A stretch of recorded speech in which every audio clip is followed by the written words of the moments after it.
Ladies and gentlemen, please find a seat. We'd like to start in 30 seconds.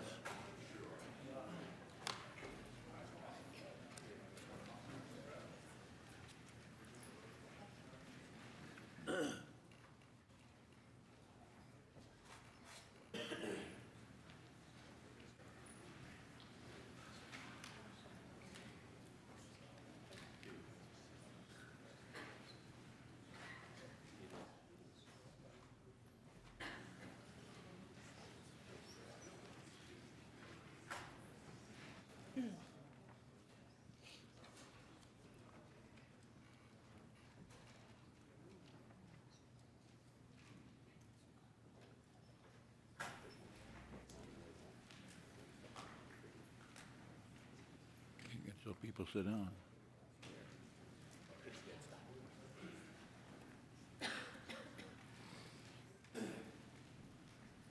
We'd like to call the Temecula Planning Commission meeting of November 15th to order. Please rise, and Commissioner Gary will be doing the flag salute.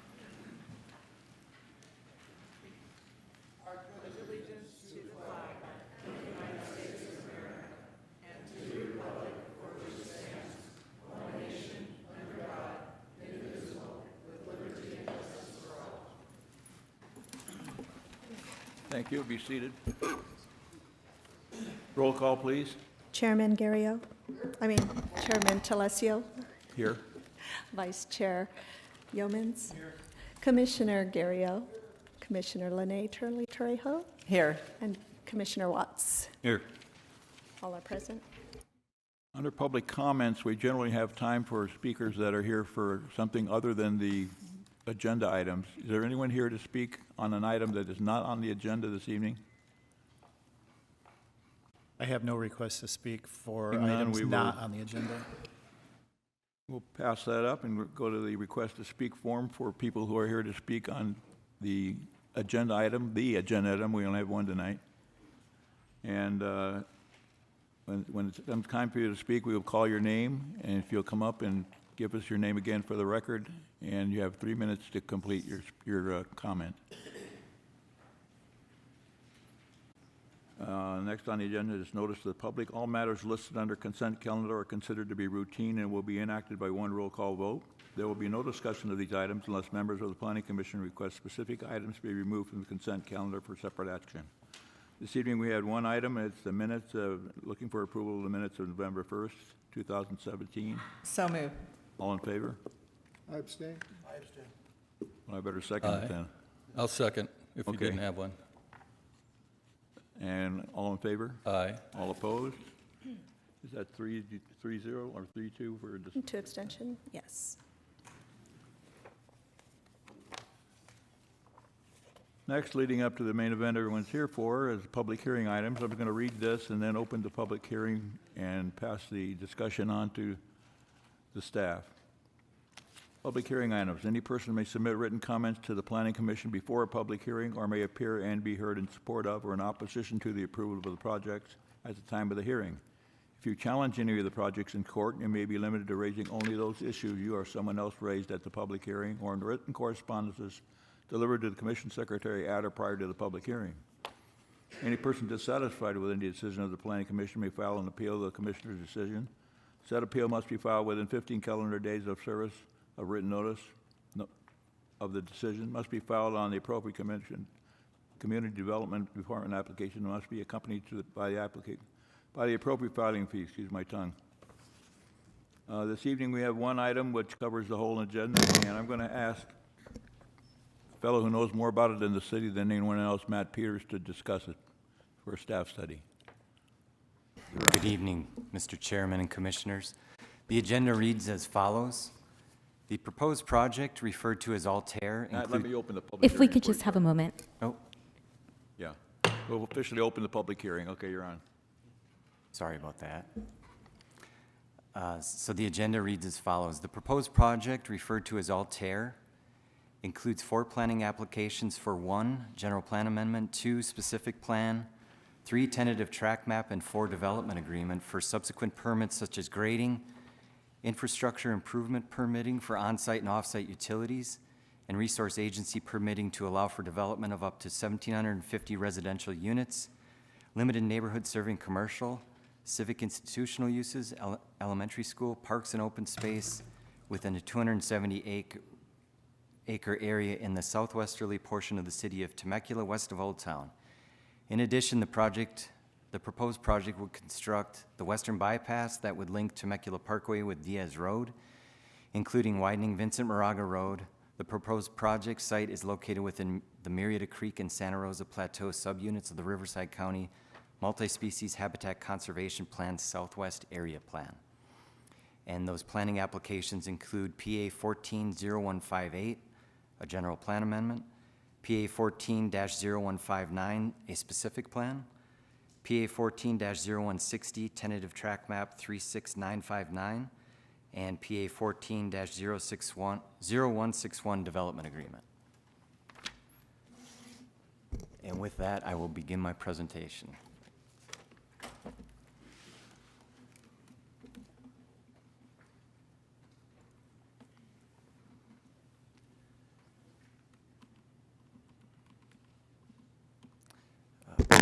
As I mentioned, the Altair specific plan includes 4 planning applications, a general plan amendment, a specific plan, a tentative map, and a development agreement. We've also prepared an environmental impact report for the project and a fiscal impact analysis. The project in its regional context consists of 270 acres west of Old Town. You can see it's outlined, it's identified in green with an orange outline.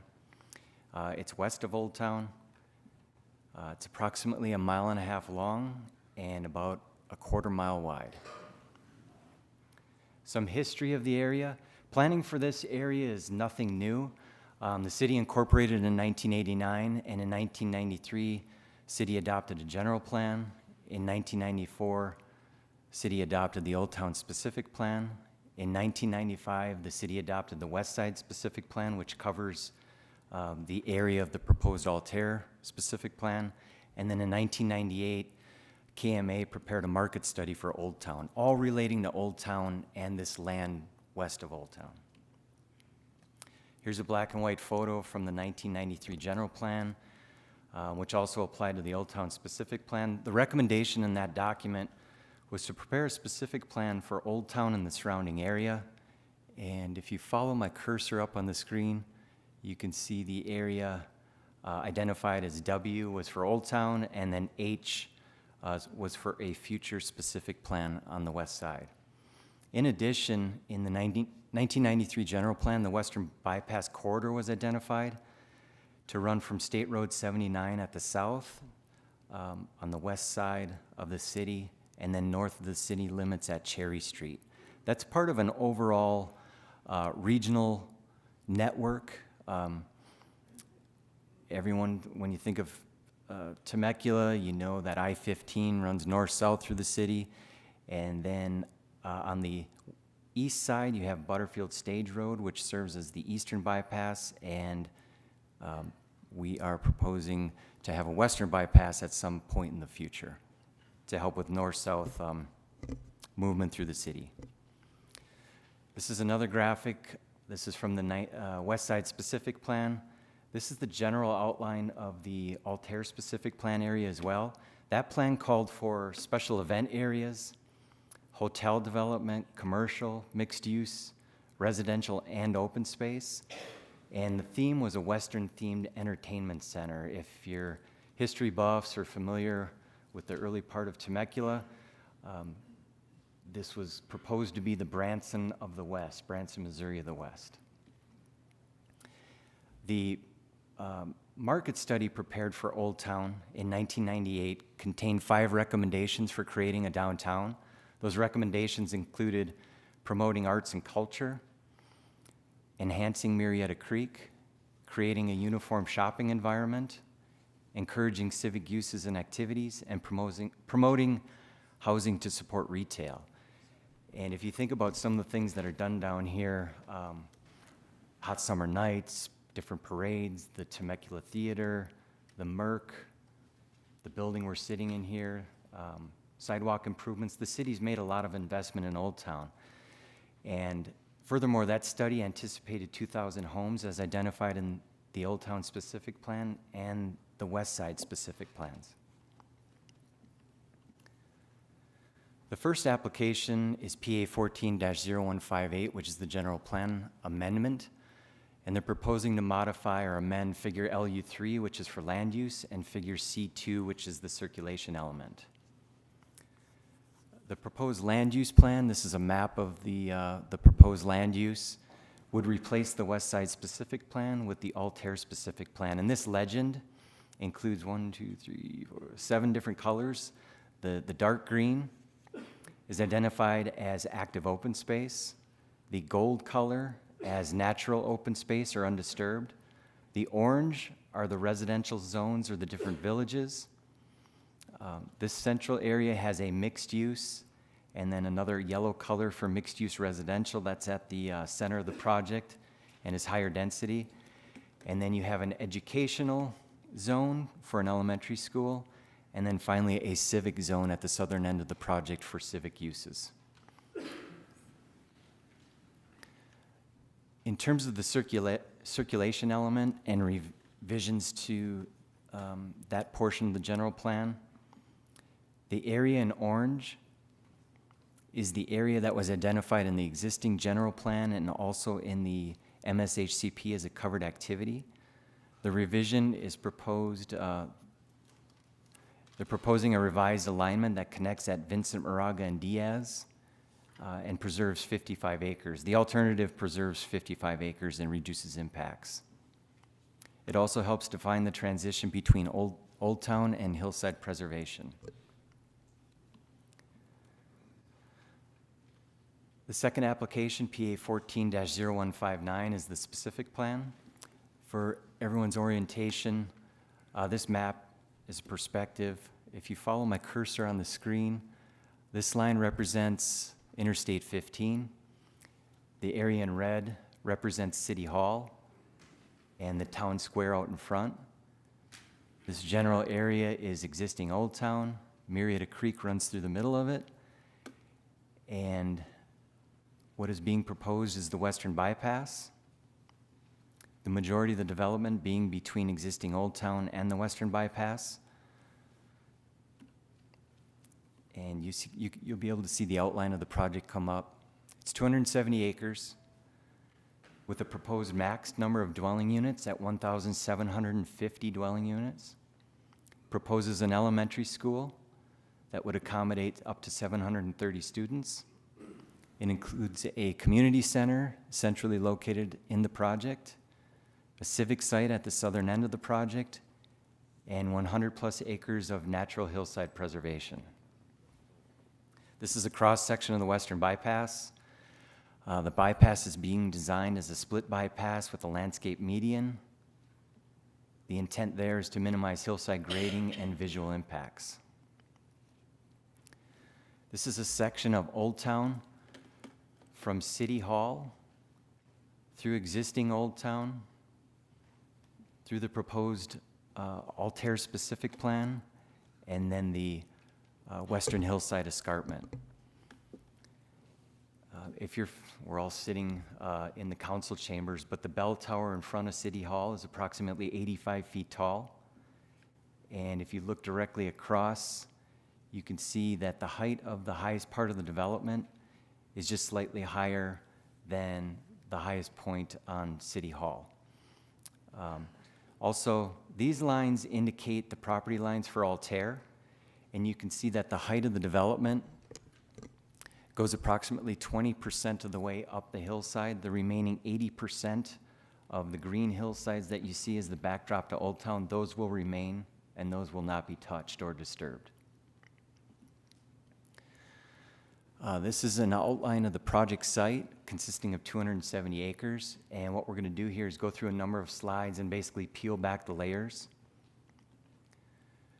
So this first layer consists of the 270 acres. There are 87 acres conserved as undisturbed open space, making up 32% of the project. Another 60 acres comprised of open space, parks, trails, and community spaces. A 7-acre elementary school, a 4-acre nature center pad, and then finally the remainder of the project consisting of roadways, residential, and mixed-use villages. So as going through that process and peeling back the layers, what you'll see is that 70% of the total acreage is for non-residential uses, and that those 1,750 dwelling units that I discussed are being accommodated on 80 acres. Again, here's the perspective of the planned development. The density that we're looking at for this project is approximately 20 plus dwelling units per acre. And if you're familiar with the new development on Pujol, referred to as Shearwater or Solaire, that's a 20 dwelling unit per acre project, just so you can get a sense of the density that's being proposed here. It will consist of apartments, condominiums, row homes, stack flats, single family, senior housing, and live-work units. It's comprised of a mix of land uses. There's approximately 7,000 square feet of commercial proposed within the project. And then we'll also have the housing, the elementary school, the parks, neighborhood commercial, and a civic use. The idea of combining all of these different uses, the intent is to hopefully reduce vehicle trips and provide for a walkable community. In addition, transportation options, the streets are designed with wide sidewalks, significant amounts of bike lanes, trails. There'll be a trolley and a shuttle with connections to Old Town and RTA bus stops.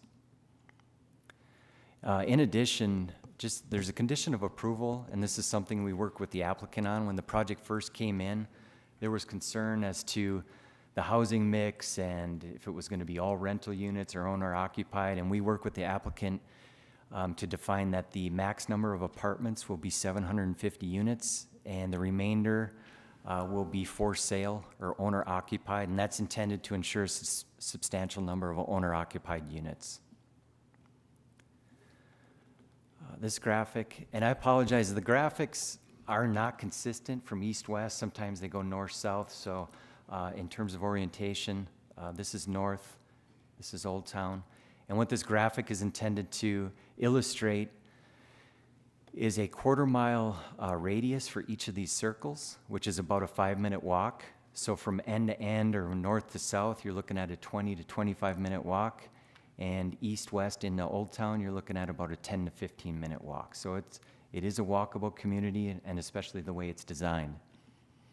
There's wide sidewalks and formal parks, nature trails and open space, safe routes to school. That elementary school will have sidewalks and trails allowing for children to walk to the elementary school. There'll be connections to Old Town, and one thing we'd like to point out is the Main Street transition.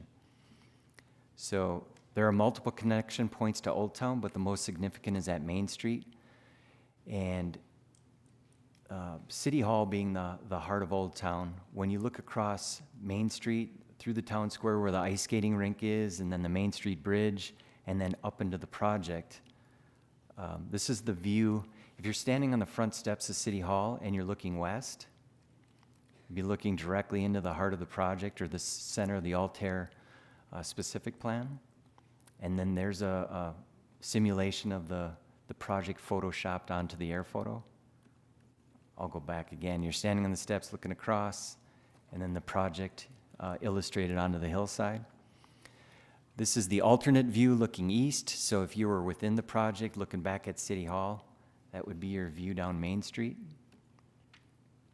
And at the end of Main Street, it would not be a street connection, it would be a pedestrian connection only. And this is the conceptual grand staircase, which is identified in the specific plan. It's proposed for connectivity, meaning people who live in Altair will be able to walk down to Old Town and vice versa. And it would have an iconic tower element that would be on access with the highest point on City Hall with the bell tower as a visual connection. This graphic is a simulation of basically a walk from Old Town up into the Altair specific plan through the Central Park. So it begins with a pedestrian connection to Old Town, down Main Street, You would then enter the grand staircase. You would enter an informal natural area, so this would be heavily landscaped. It would have boulder outcroppings, a dog run, and that would be more of an informal natural area before you enter the heart of the park, which is Central Park, which would be constructed and dedicated to the city, so that the city could program activities and have a handle on what happens in the central part of that project. Then you would have the clubhouse, which would be open to the public and would have a terrace overlooking the Central Park.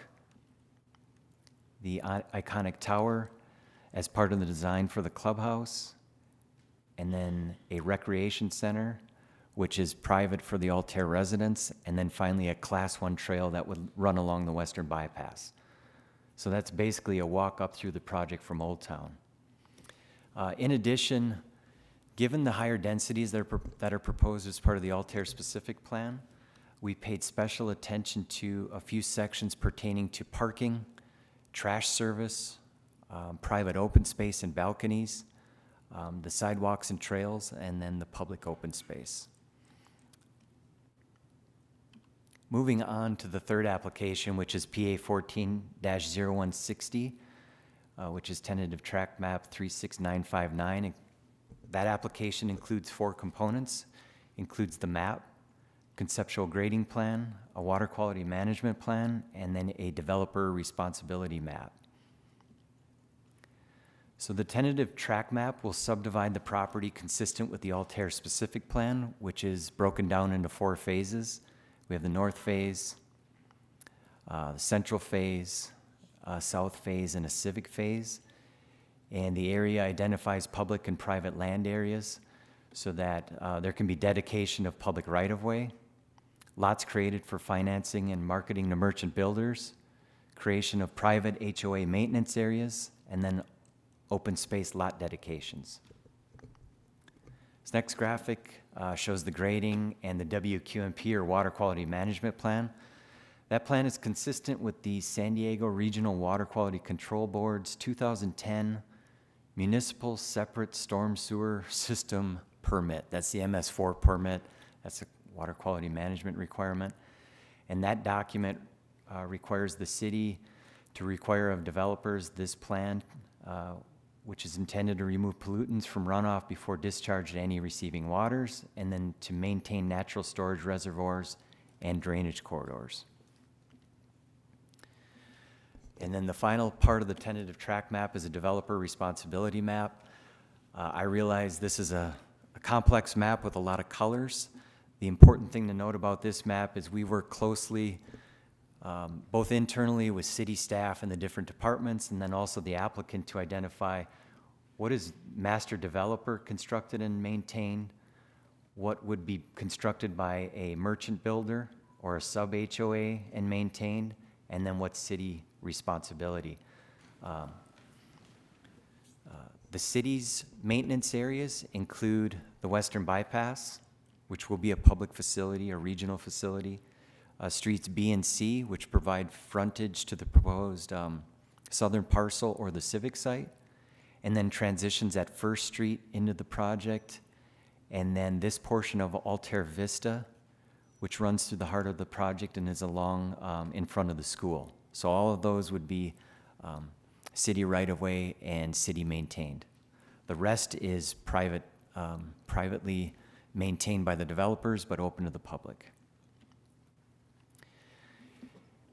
The project will be constructed from north to south. So the first phase to the north is the north phase, the central phase, which is in the heart of the project, the south phase, and then finally the civic phase. And the important thing to note about this, and we've informed the subcommittees and we worked with the council subcommittee and the developer on this, it's very important, given the precedent that's been set previously in the city with other master plan communities, that the city receives infrastructure before the developer receives any permits for construction. So in the north phase, we have villages A and B, which total up to 500 units. And before the developer gets its first building permit, they have to make improvements to the Rancho California Road, and then they have to construct this first portion of the western bypass. And then moving on to the central phase, before they can pull any permits in the central phase, they have to provide this connection, portion of Altair Vista and Coramel Trail, which connects to First Street. Once that's constructed, they can construct about half of the units in the project. Before they can move on to the next phase of the project, they have to construct the 2 northbound lanes of the western bypass.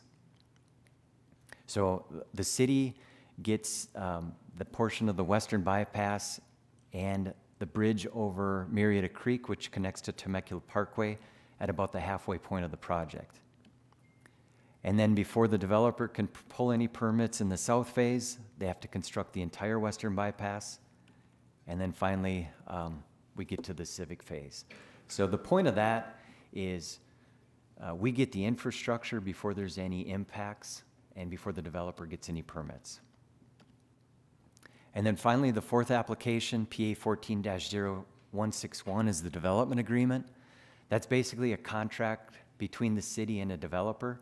And the major terms of that development agreement include it's 20 years with the potential for a 10-year extension. The developer has the potential for fee credits for infrastructure constructed and land preserved consistent with the DIF, the Development Impact Fee, the TUMF, Transportation Uniform Mitigation Fee, and the MSHCP programs. The developer will also be granted a 100% Quimby credit. Given the substantial amount of parkland and acres that are being constructed as part of the project, they will get 100% Quimby credit. There will also be a community facilities district approved as, or we will work with the developer on a community facilities district to help fund public infrastructure, so items like the western bypass, to cover the cost for city services.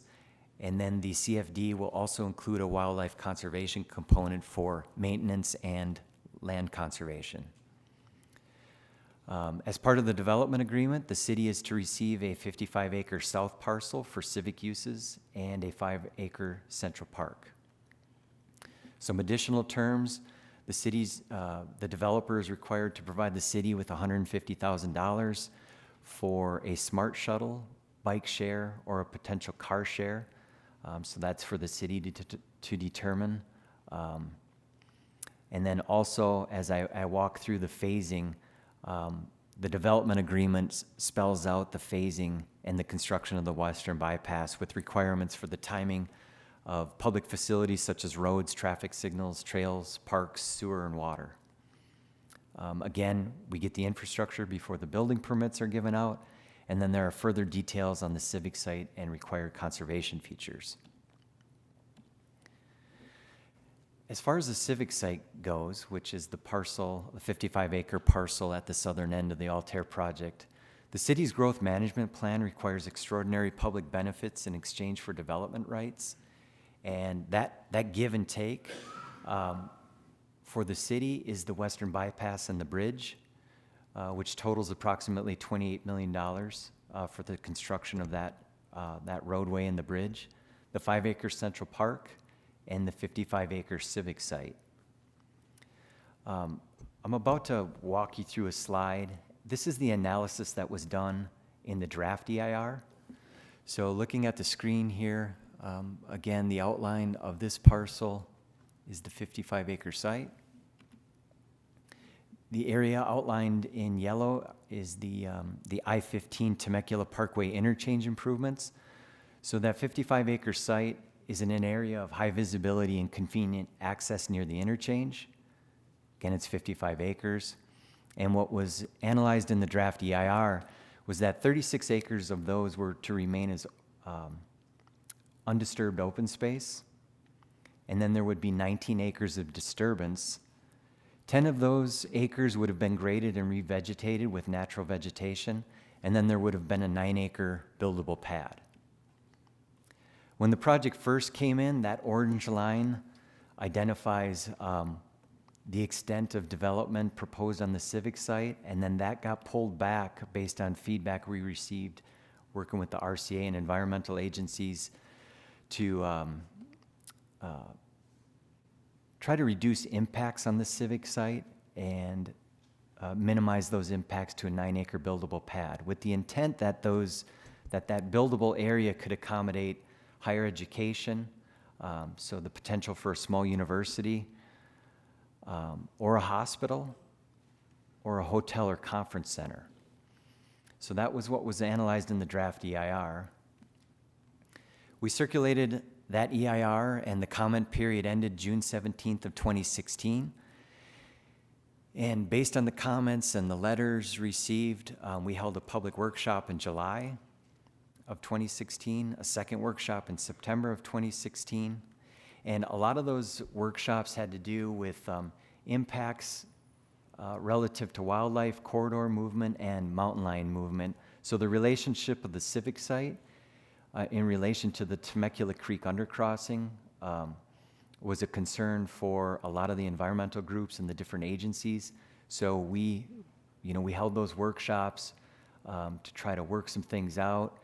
And what came out of that was a recommendation for the city council to put this on their agenda and have a discussion about it. And what came from that was a recommendation for staff to look at eliminating the permitted uses. So no longer would a hotel, conference center, or a university or a hospital be allowed, but to look exclusively at a nature center, ancillary uses, and then trails. And then to limit those uses to daytime uses, and then to finalize the EIR to evaluate the impacts of a nature center.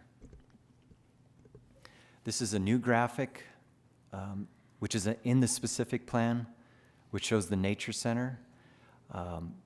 You can see that it's reduced. Again, you have the outline of the 55 acres. This area in green, I know there's like 4 different colored greens up here, but this middle green, which is the area of my cursor, that area has been reduced. That there is still fill in that area, but it's been reduced from 19 acres down to 16.1 acre area of disturbance.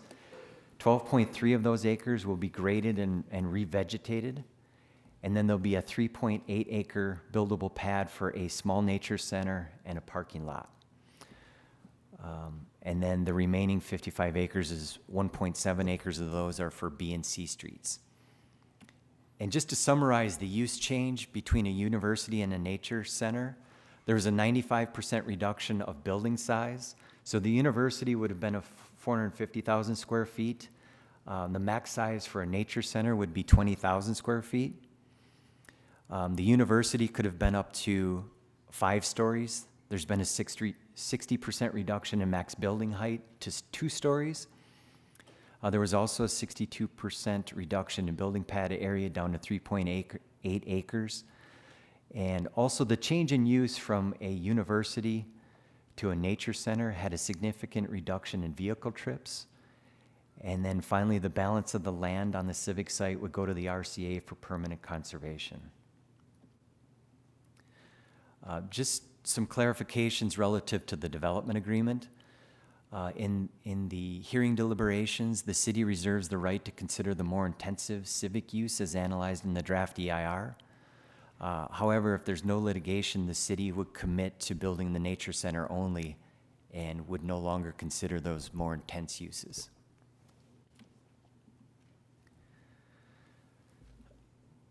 I had mentioned that an environmental impact report was prepared for the project.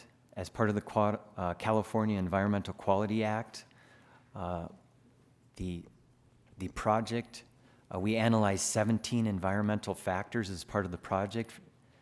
I won't read all of these, but we looked at aesthetics, air quality, greenhouse gas, hydrology and water quality, noise, recreation, and utilities. All of those were analyzed in the EIR. In the environmental impact report, you make decisions on levels of, you make decisions about significant impacts based on a level of significance and level of significant thresholds, which are based on measurable criteria. And those environmental factors can be categorized as less than significant with mitigation, and then finally significant and unavoidable. So of the 17 factors analyzed, 4 were less than significant. They included geology, soils, and seismicity, population and housing, public services, and utilities and water supply assessment. 6 were identified as less than significant with mitigation. They included aesthetics, biological resources, cultural resources, hazards and hazardous materials, land use and planning, and then hydrology and water quality. And then we had 4 factors that were considered significant and unavoidable. They included air quality. The city is in, and the project is in the South Coast Air Quality Management District's non-attainment region for ozone. Greenhouse gas emissions. The project exceeds the conservative threshold of 3,000 metric tons of carbon dioxide, even with smart growth development standards which promote walking and alternative transportation. There are significant and unavoidable impacts associated with noise and vibration during construction. And then there are significant and unavoidable impacts with traffic. In terms of traffic, what was analyzed in the EIR, this graphic identifies the blue circles indicate project study intersections, and the green triangles identify different roadway segments. You can see a faint yellow outline on the screen that represents the outline of the Altair specific plan area. And you can see that the traffic study went out Temecula Parkway to Margarita. It went east and west on Rancho California Road, looking at Rancho California Road and Yanez.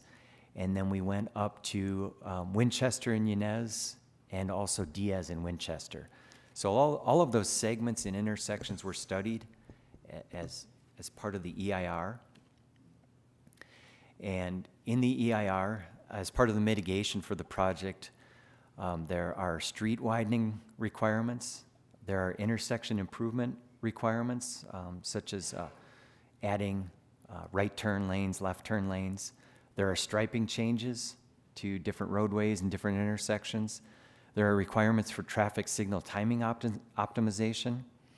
There are requirements to install stop signs and traffic signals. And then finally, there are fair share payment requirements for future street widening and intersection improvements. One thing that needs to be pointed out in terms of the significant and unavoidable impact for traffic is the one impact that was identified were traffic impacts at the I-15 and Temecula Parkway intersection, the southbound ramps. And those impacts were based on the current conditions as the ramps are currently under construction. And however, once complete, the traffic impacts are reduced below a level of significance. So in terms of the timing of when we did the draft EIR and when all of that was analyzed, the city was unable to say there's no significant impact because you couldn't rely on something that hasn't been constructed yet. So we took a conservative approach, and we're saying there's a significant and unavoidable impact, but once the ramps are done, once those interchange improvements are done, there would not be a significant impact that's significant and unavoidable for traffic. Whenever you have a significant and unavoidable impact, there's a requirement for a statement of overriding consideration. That's where the city makes a decision that the project benefits outweigh the environmental impacts. And there's a requirement here for significant unavoidable impacts for air quality, noise, greenhouse gas, and the traffic impacts. In terms of consistency with the MSHCP, the Multi-Species Habitat Conservation Plan, the city is a permittee to the Western Riverside County MSHCP. That plan covers a 1.26 million acre plan area.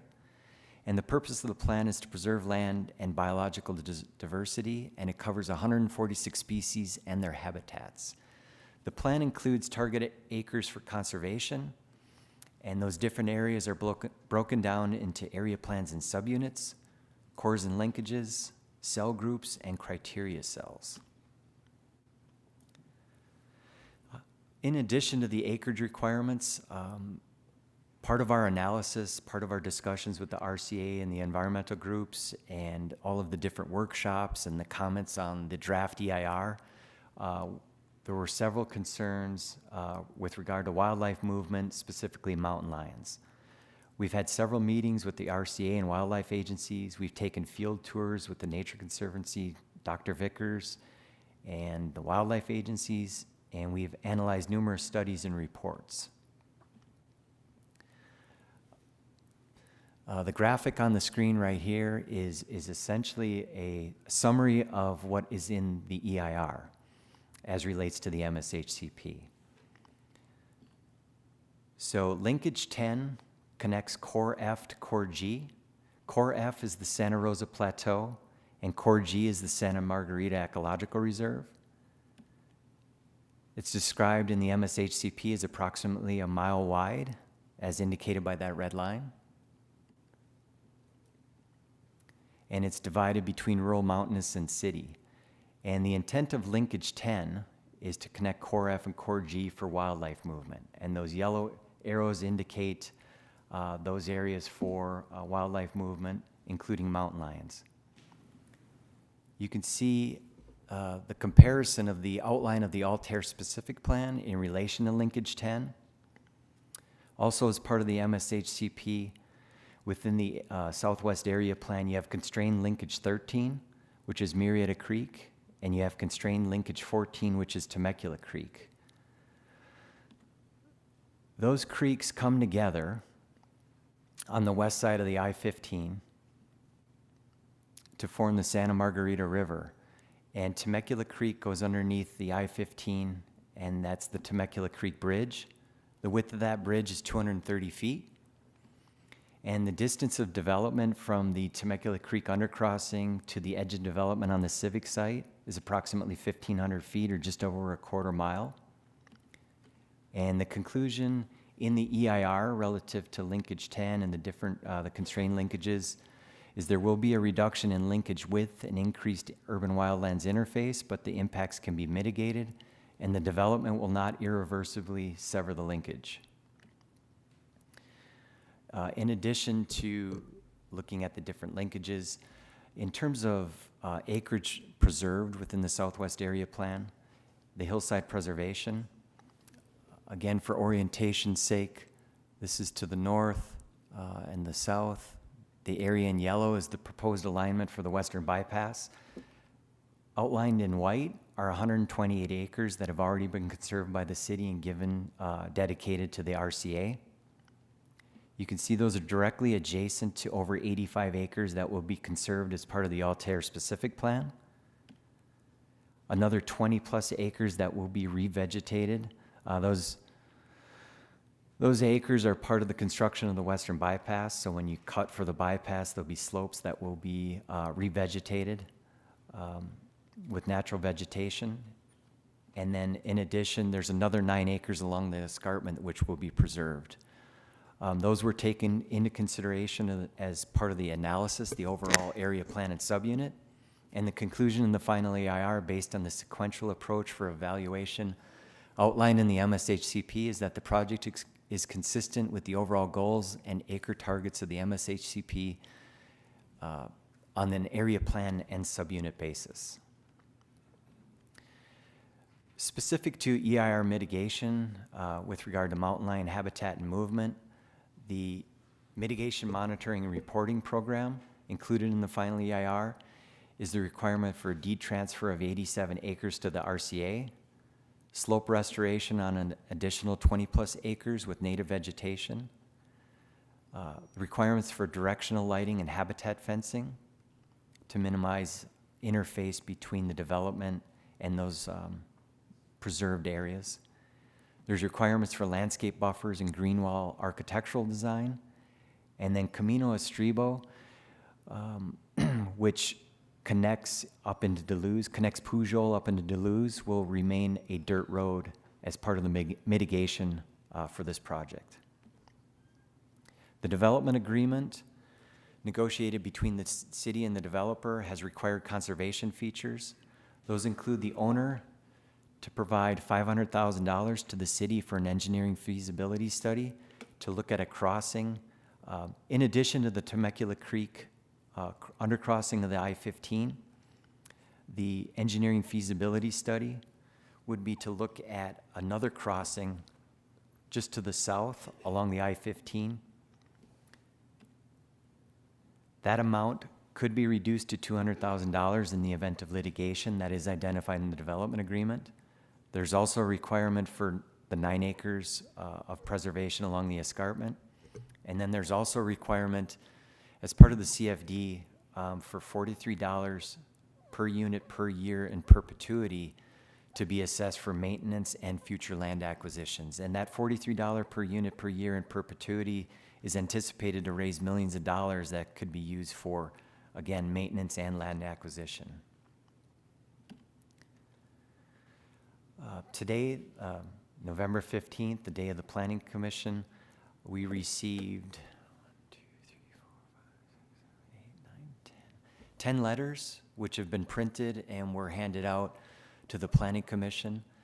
Those letters were received from the Endangered Habitat League, Mark Broderick, the Mountain Lion Foundation, San Diego State University, a joint letter from U.S. Fish and Wildlife and California Department of Fish and Wildlife, the RCA, Tim and Debbie Noonan, Doug McAllister, Marianne and Mark Wadiak, and Roger Epperson. So those have been provided to the Planning Commission. They are entered into the record for the Planning Commission as part of the public hearing. And those letters will be addressed between the Planning Commission and when this goes to the City Council on December 12th. The city's environmental determination per CEQA, the draft EIR and the final EIR were prepared for the project in accordance with CEQA requirements.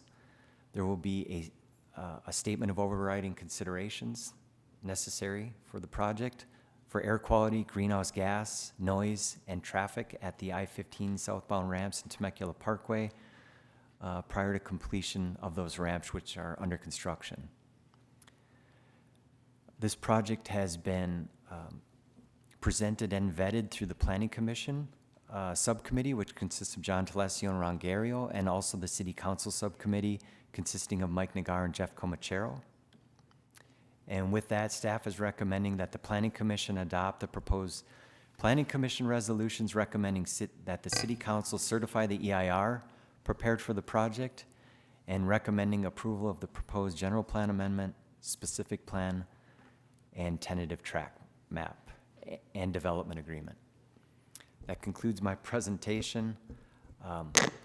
Just want to make sure Planning Commission understands entire staff is here to help answer questions. The city's EIR consultant, ESA, is here, as is the traffic consultant. So any questions that come up. And then the applicant, Ambient Communities, is here. They're going to also present, I guess, provide a small presentation on the project. Thank you. Thank you, Matt. Excellent presentation as usual. And before the applicant comes up, let's see if there's any questions of the staff from the commission. Anyone here on the right? Okay, remember, we will have another opportunity to ask staff questions with regard to the comments that we will receive, but hold your comments, questions until then. It'll become right after the last speaker is heard. Yeah, one just quick question. Again, the total size of the project and the total amount that's being dedicated back for open space? The total project is 270 acres, and then the area of undisturbed open space as part of the project within the boundary of the Altair specific plan is 87 acres. Thanks. Anyone else? Just further clarification, those are 87 acres of undisturbed open space. Another 20 acres, which consist of 2-to-1 slopes, will be revegetated with native vegetation. Thanks, Scott. Thank you, ma'am. Okay, at this time, we'll allow the applicant to come up with whatever presentation he'd like.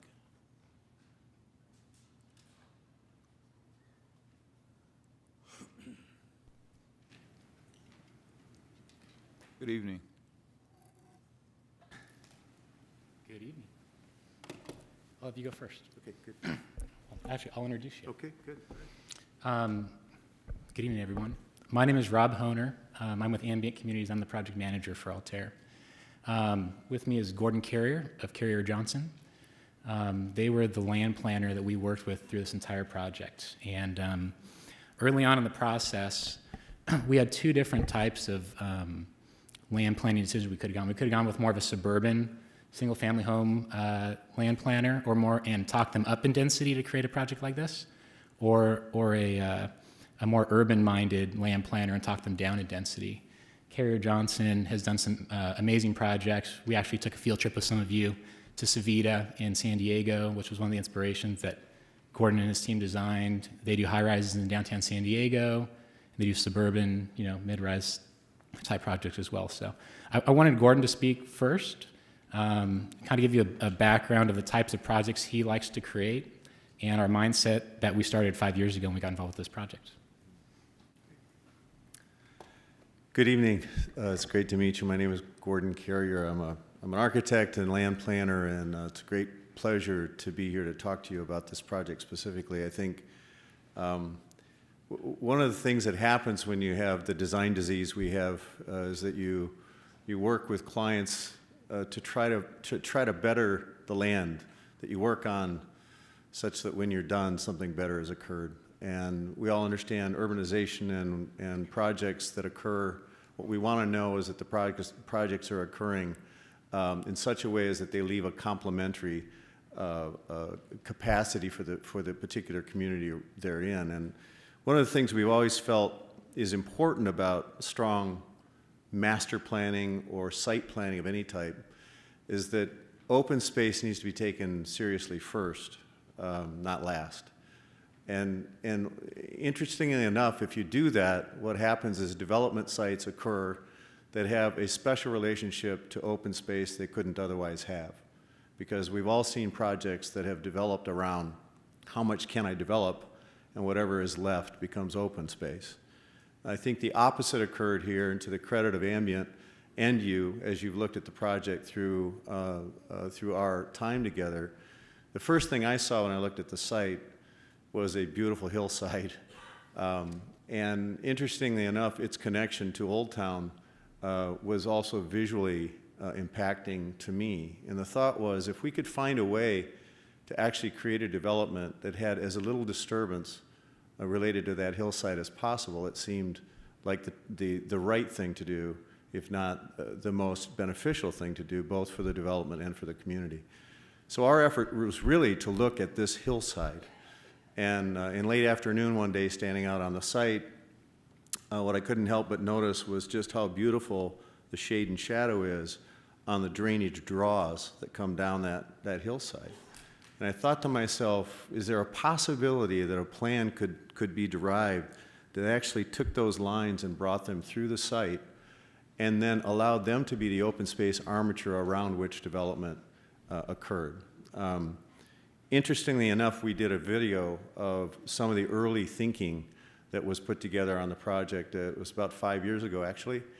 And we'd like to play that for you tonight. It's myself and my other fellow planner talking a little bit about some of the underlying concepts that I've just referred to along the way. So if you'll indulge us for a second, we'll try to run that as long as I don't blow the computer up somehow. So. Yep. Do we just hit play, or is there something that needs to happen for it to come up?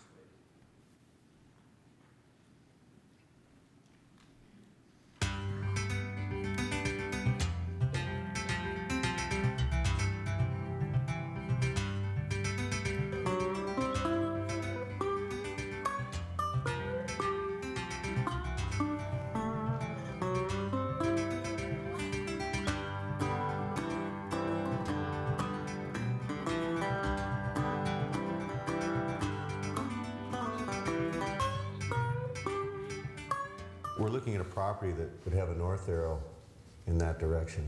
So the site south is here, east, west, which is where the major topography and the beauty of the natural landscape exists for the property. Temecula Parkway comes in here, and right now pretty much dead ends. That's the starting point for what is anticipated to be by the community a new bypass road. And then 15 lives its life on the east side of the property. Old Town Temecula is right in here. the property that we're dealing with is outlined sort of by this underlying green line, connected to Main Street, Temecula, right here. So there's a nice symbiotic relationship between this property and the existing downtown development. The ridge line for the hillside here largely runs along a line somewhere in that area.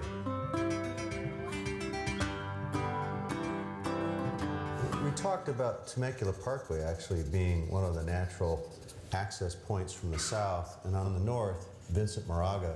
And obviously, those things really want to be connected, and the city of Temecula has been interested in that for some time, so trying to find a way in which we can carve a beautiful road into the hillside in some sensitive way seemed to be a big part of what we wanted to work with in this design idea. The city for many years had planned the western bypass to run all the way from the 79 all the way up to Via Industria.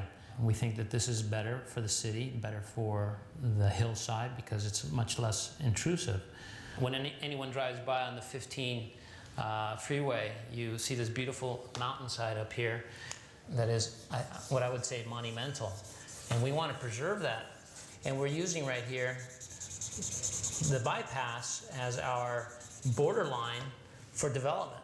If we were to look at a section of the property, starting with Old Town, and then consider that the project that we are talking about is living in an area something like this, the balance of the hillside that actually remains undisturbed is something on the order of this.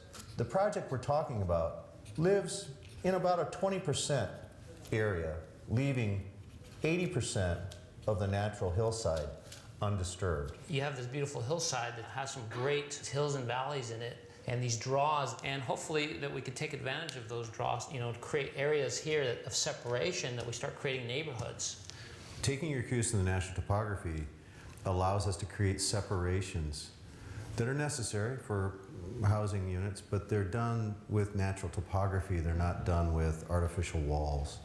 And along with that, areas of focus, which we politely call string of pearls, meaning communities gathered around a special space that's connected by access through the site. Where we may have a park or a plaza. Then to be able to create paths of pedestrian connection, and it allows you to get to this open meadow space and allows also other alternate paths from that meadow space to connect back down into historic Temecula. And as you march on along these villages, we have a complementary area here for civic use. Could be a university, could be a school, could be a hospital use that would be not only serve this community, but the greater Temecula community. So this property in many ways is the greatest complement. We are creating something that is absolutely complementary to the existing condition. It's completely Temecula. One of the things that we saw in this plan was the ability to take, of course, care of things that are natural elements, like where wind comes from and where sun occurs in the winter and the summer. It's also important that these feel like communities or neighborhoods. And so a rec center, for example, that might occur is in service to this whole area, including the existing fabric of downtown. But at the same time, there is a natural set of neighborhoods that feel individual, they feel connected via pedestrian path, they feel connected via vehicular path, and they have an absolute complementary attitude toward the existing condition of downtown.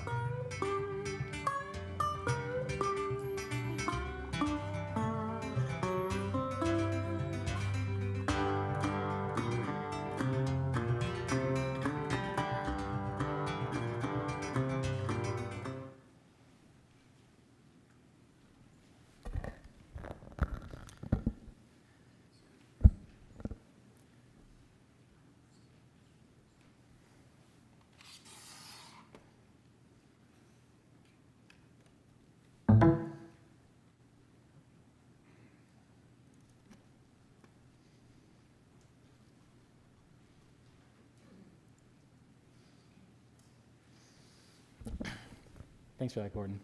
It's it's interesting looking back. That was almost 5 years ago.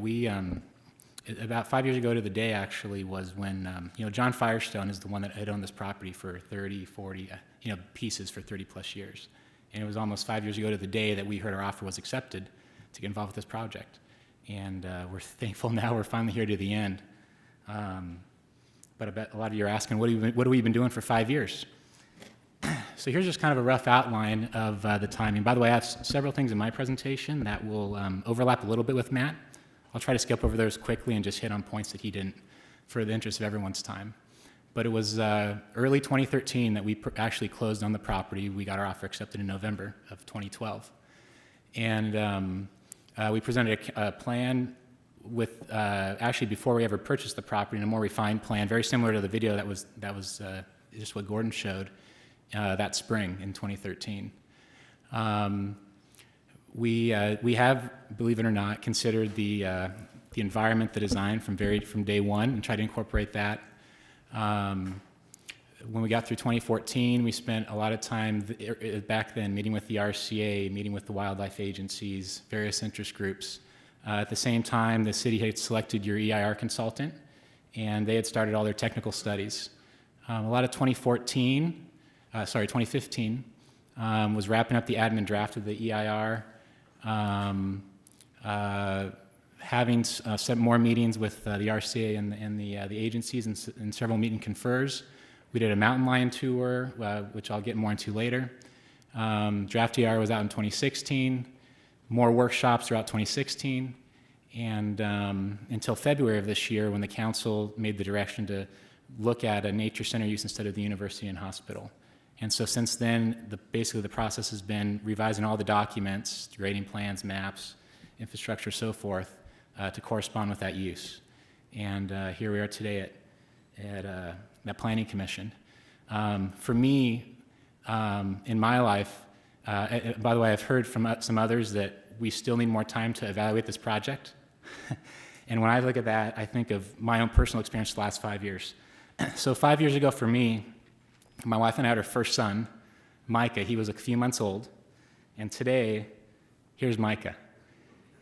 He's about 5.5 years old, just finished his first year of soccer, and is very proud. In between those times, we had a daughter, Audrey, at the petting zoo of the pumpkin patch a month and a half ago. And we had a third son, actually, who just had his first birthday, Levi. And so here's the Halloween pictures. But we've been at this for a long time. I remember thinking when we first bought this, 2 or 3 years, and we'll probably have this wrapped up, and now we're at 5. Anyway, we've been doing tons of community meetings, community outreach. This is an example of some of the events. Many of the people you see here with yellow buttons are people that we've met at doing a lot of these events, these community outreaches. Here's just a list of a lot of those.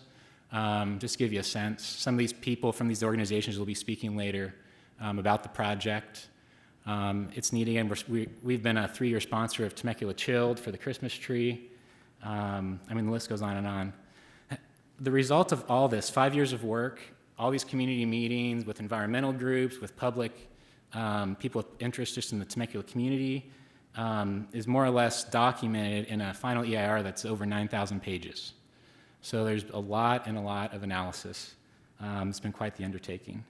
And I think what we've tried to do through this whole process is create the most balanced plan that possible. Infrastructure needs to be provided. Rather than just pay fees for parks, we're building all the parks. That's why we have 100% Quimby credit. All the parks are in the project. Trails are within the project. We have more credits than we have, our costs in many ways exceed the credits that we're getting for a lot of the infrastructure. And it's because we wanted all those amenities here for this project because it's such a unique piece of property. An example of this effort, too, is about 2 years ago, the creek started being widened here through Murrieta Creek, and we started getting calls of transient activity up on our property. And the reason I bring this up is this was some recent stuff that I'm sure all of you have heard about, and I received lots of calls from people walking across our property to get there.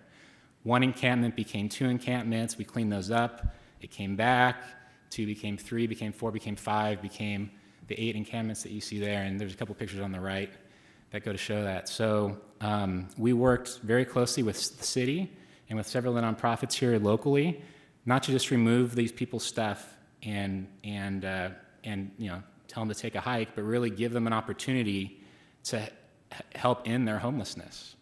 So we had people go up there and provide with services that would help them, housing opportunities, psychiatric opportunities, all these sorts of things. And we've tried to take the same level of care with everything we've encountered along the way. And by the way, we funded 100% of the cleanup ourselves. It was about $30,000. We've already been through the project and the location of where the various areas are. I think one thing I noticed in many of Matt's maps, and not a criticism, just to point out of a clarification, many of his still had the old civic site with the university, which is a larger pad. All of my slides have the nature center pad, so I just wanted to point that out for clarification. This slide also includes the new interchange. This is where it'll be on build-out. The south end of the project here is Temecula Parkway. It connects again, we've talked about the Western Bypass many times with Vincent Moraga at the north end. One thing I want to talk about that hasn't really been talked about in Matt's presentation is these residential villages.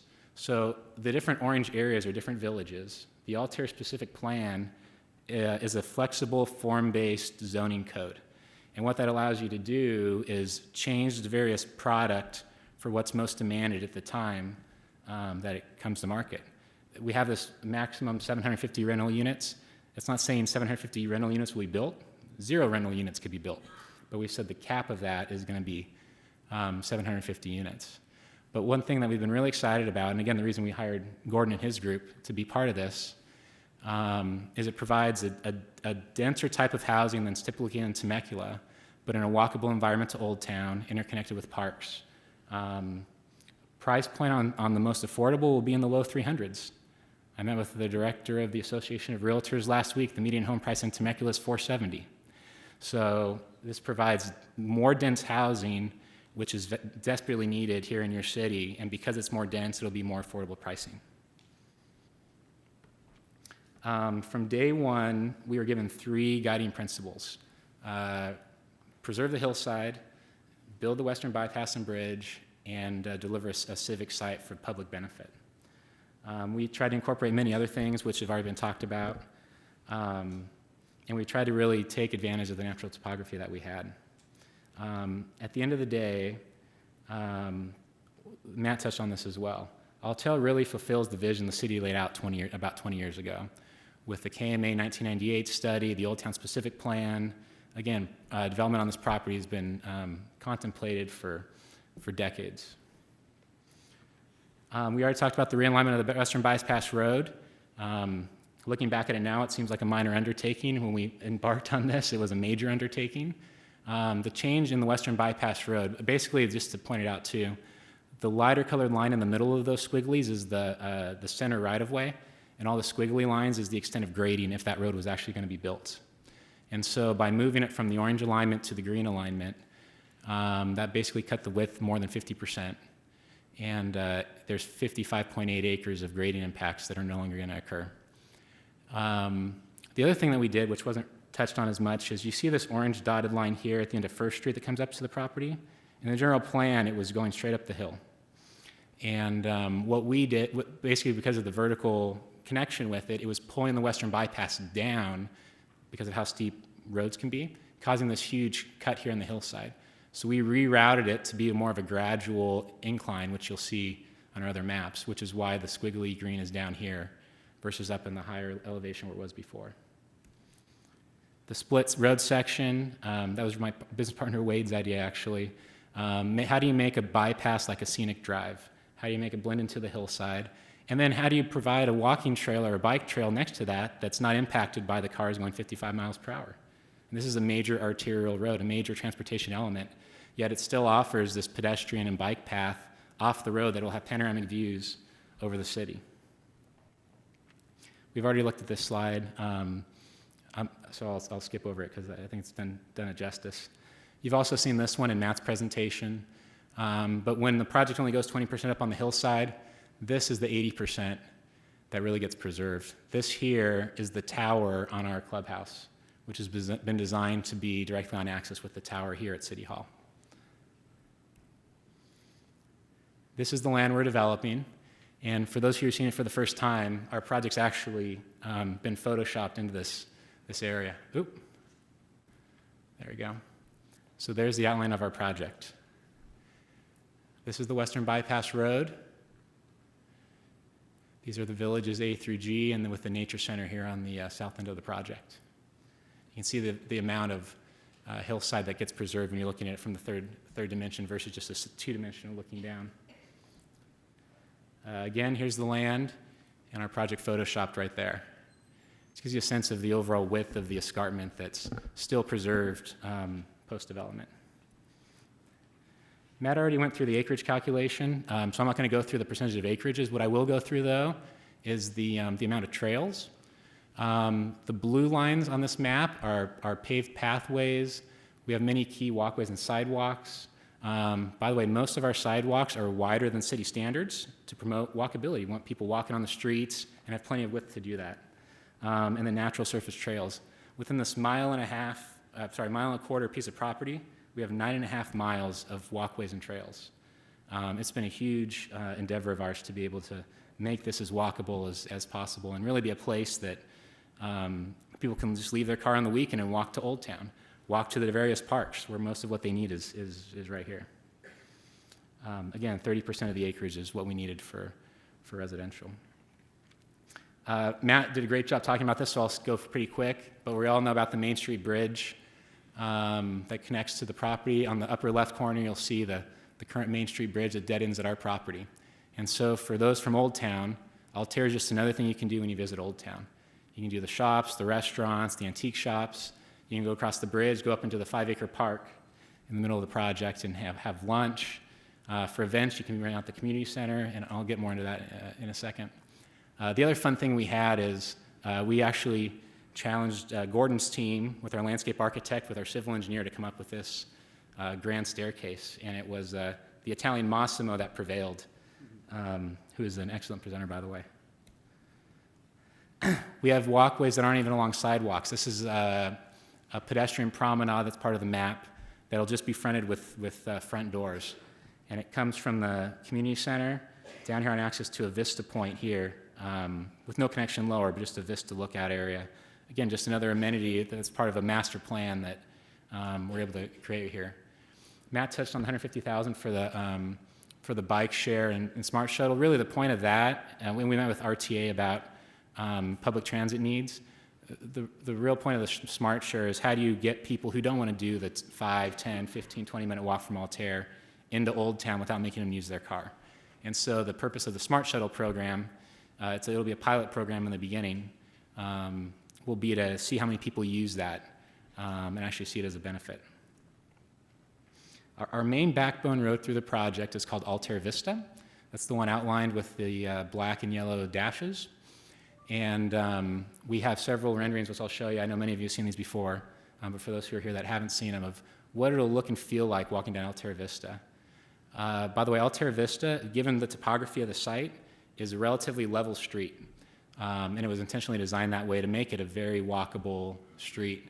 Another point on Altair Vista is it's all front doors are lining the street, almost like the street seen on Pujol, where you have walk-ups or walk-acrosses. There won't be driveways or anything like that. It'll all be facing the street. These aren't walled-off communities where you have, a walled-off 50 houses here and a walled-off 100 houses here. It'll all be open and connected. So at the beginning is the school site. We actually worked extensively with the school district and with Public Works for how to create this. The school district recommended an architect. We hired the architect to do some conceptual designs to show how it could all fit in. Work with Public Works about roundabouts versus no roundabouts, street widths, queue widths, lengths, all those sorts of things. It was a 4 or 5 month endeavor to come up with this school site plan. And ultimately what was created is a 700 student school with a queue line for drop-off that's twice as long as any other school its size in the city. Also next to that is a rec center, which I'll get to on the next slide. So as you work your way down Altair Vista, you'll see there's kind of an urban streetscape where you have the road with parking. Picture the street section here in Old Town, where there's parallel parking along the road. The reason it's designed the way it is if you want to go fast, we want you to go use the western bypass and go around the project. We don't want people driving fast through the project. So we have parallel parking. We have a narrow street width, just like what we have in Old Town Temecula. Again, to keep it walkable, bicycle-friendly, those sorts of things. We have 2 clubhouses, one exclusively for residents, which is more of a recreation amenity. It'll have a pool, spa, a gym, more the active amenities that residents would want in a rec center. And then we have a second one we call the clubhouse. And the clubhouse will have a portion that's exclusive for residents, but another portion that can be rented by the community for weddings, events, those sorts of things. And that clubhouse is right overlooking the park. This gives you an accurate representation of the elevation overlooking the rest of the city, overlooking the park. I think it'll get used quite a bit. As you continue the way down, we have this 1-acre kind of central park, kind of like a couplet. And again, just to add a larger park in here for the residents to use. Most of these units will probably be attached, and if they're not attached, they'll be small lot detached. And so the goal was to, as Gordon described, was to create these nodes throughout the project, larger gathering areas for people to roll out their blanket, play at the park, and so on and so forth. Another thing is there's about 15,000 square feet of commercial permitted in Altair. Any commercial would go here around the main rec center in the middle of the project, or potentially here on the ground floor in front of this park. And as we work our way further out of the core, the density gets down. You can see now the street section is more of a softscape landscape instead of the hardscape, because the densities are a little bit less here as you get towards the ends. The ravines that Gordon had the vision of when we were out on site, I was standing next to him and he said, "Rob, what if we mimic these ravines through the project?" And I said, "How do we engineer that?" "Well, we found an engineer that can engineer it." And we were able to use those ravines not only as a view benefit, you can see here houses backing up to them, but it also helps with a lot of the water quality objectives that we had to balance as well. Whenever I show this slide, I get people saying, "I want to live in one of those units right there on the left. How do I get on that interest list?" Matt talked a lot about traffic. There's been a lot of analysis on traffic. 25 intersections, 11 roadways. All the improvements are in before needed to hit any threshold. On the Western Bypass, we're doing 100% of that road, and that road can accommodate 36,000 trips per day. Altair, as a total project, it generates about 6,000 to 8,000 trips a day on the Western Bypass. So our project only uses about 20% of the road that we're building 100% of.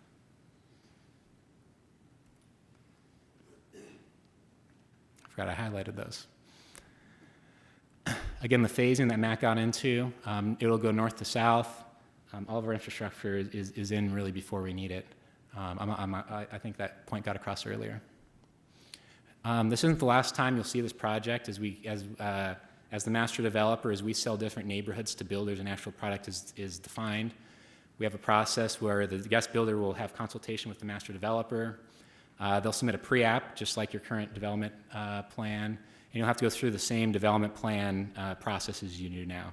So you'll be seeing the architecture, that's all very well documented in the design guidelines and those sorts of things in the specific plan before any vertical construction happens in this project. So I'm going to spend a few minutes just talking about conservation and biology. Matt did a great job talking about that. I'm just going to try to talk about some of the things that complement what Matt had already said. Again, we've been working on this conversation for 4 years. A list up there is of all the stakeholders that we've really met with multiple times to talk about this with. There's over 500 pages of just written analysis in the EIR about conservation, wildlife, and I personally have spent thousands of hours, so I know me plus Matt plus city staff and everyone else has spent even more.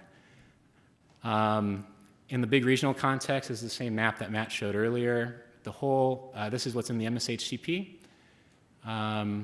Really, our project starts mostly along linkage 10. At the south end of the project is where linkage 13 and linkage 10 come together. The These are, by the way, are just 2 of 6 linkages in the MSHCP that connect core F down here to core G, which kind of gives you the perspective.